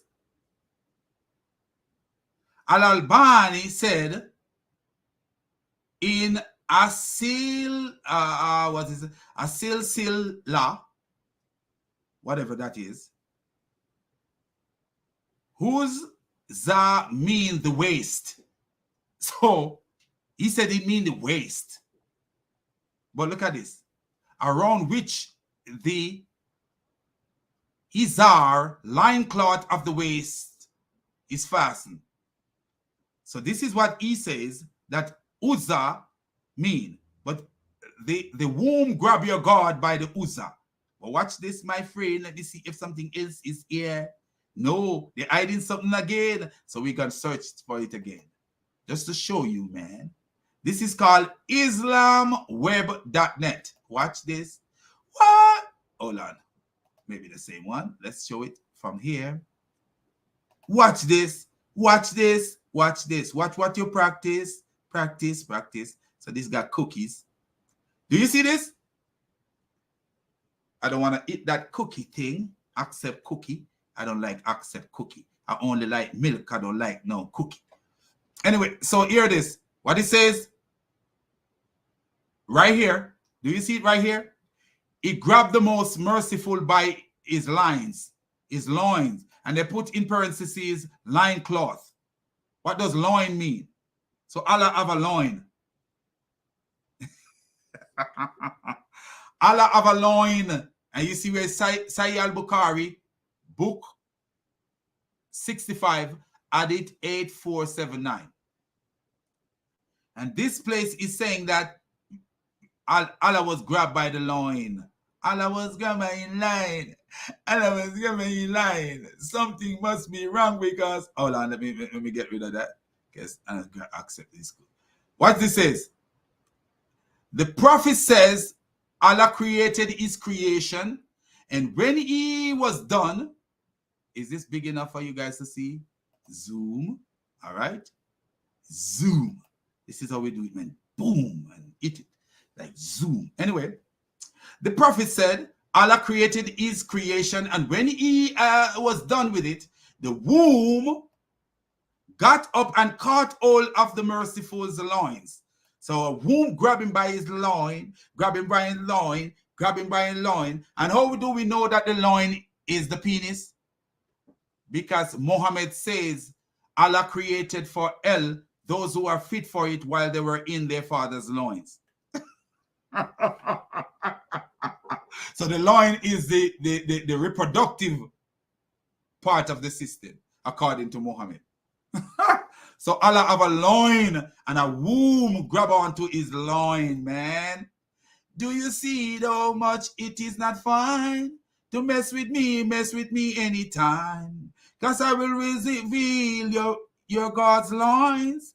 I will reveal your God every time. Don't mess with me. Don't you mess with me. I'm not easy to mess with. I'm not easy to mess with.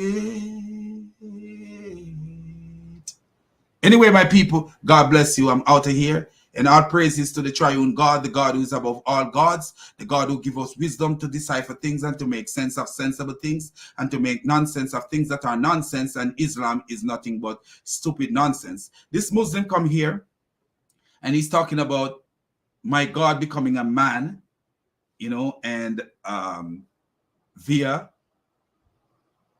come to the earth via the female sexual organ. And he believed that that would affect us. But you see what we were able to reveal, that is God in the fullness. While his God was not a man, his God got a loin, a groin. And his God was caught by a womb, got up. The womb got up, man. Man, the womb got up like a champion womb. Like a womb, MMA womb, and grab Allah and say, boy, come here. Bless me. Allah was so scared. Allah said, what is the matter?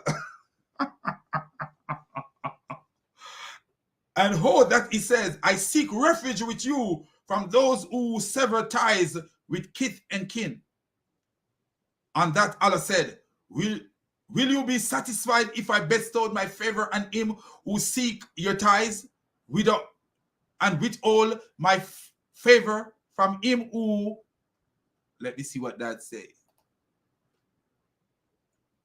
Wow. Ain't this a beautiful religion, man? Have you ever seen anything like this before? We have never seen it. History is being created.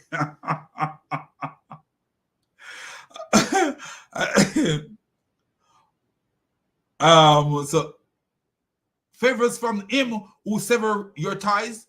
And that it says, oh, my Lord. Then Allah said, that is for you. Abu Hurairah added, if you wish, you can recite.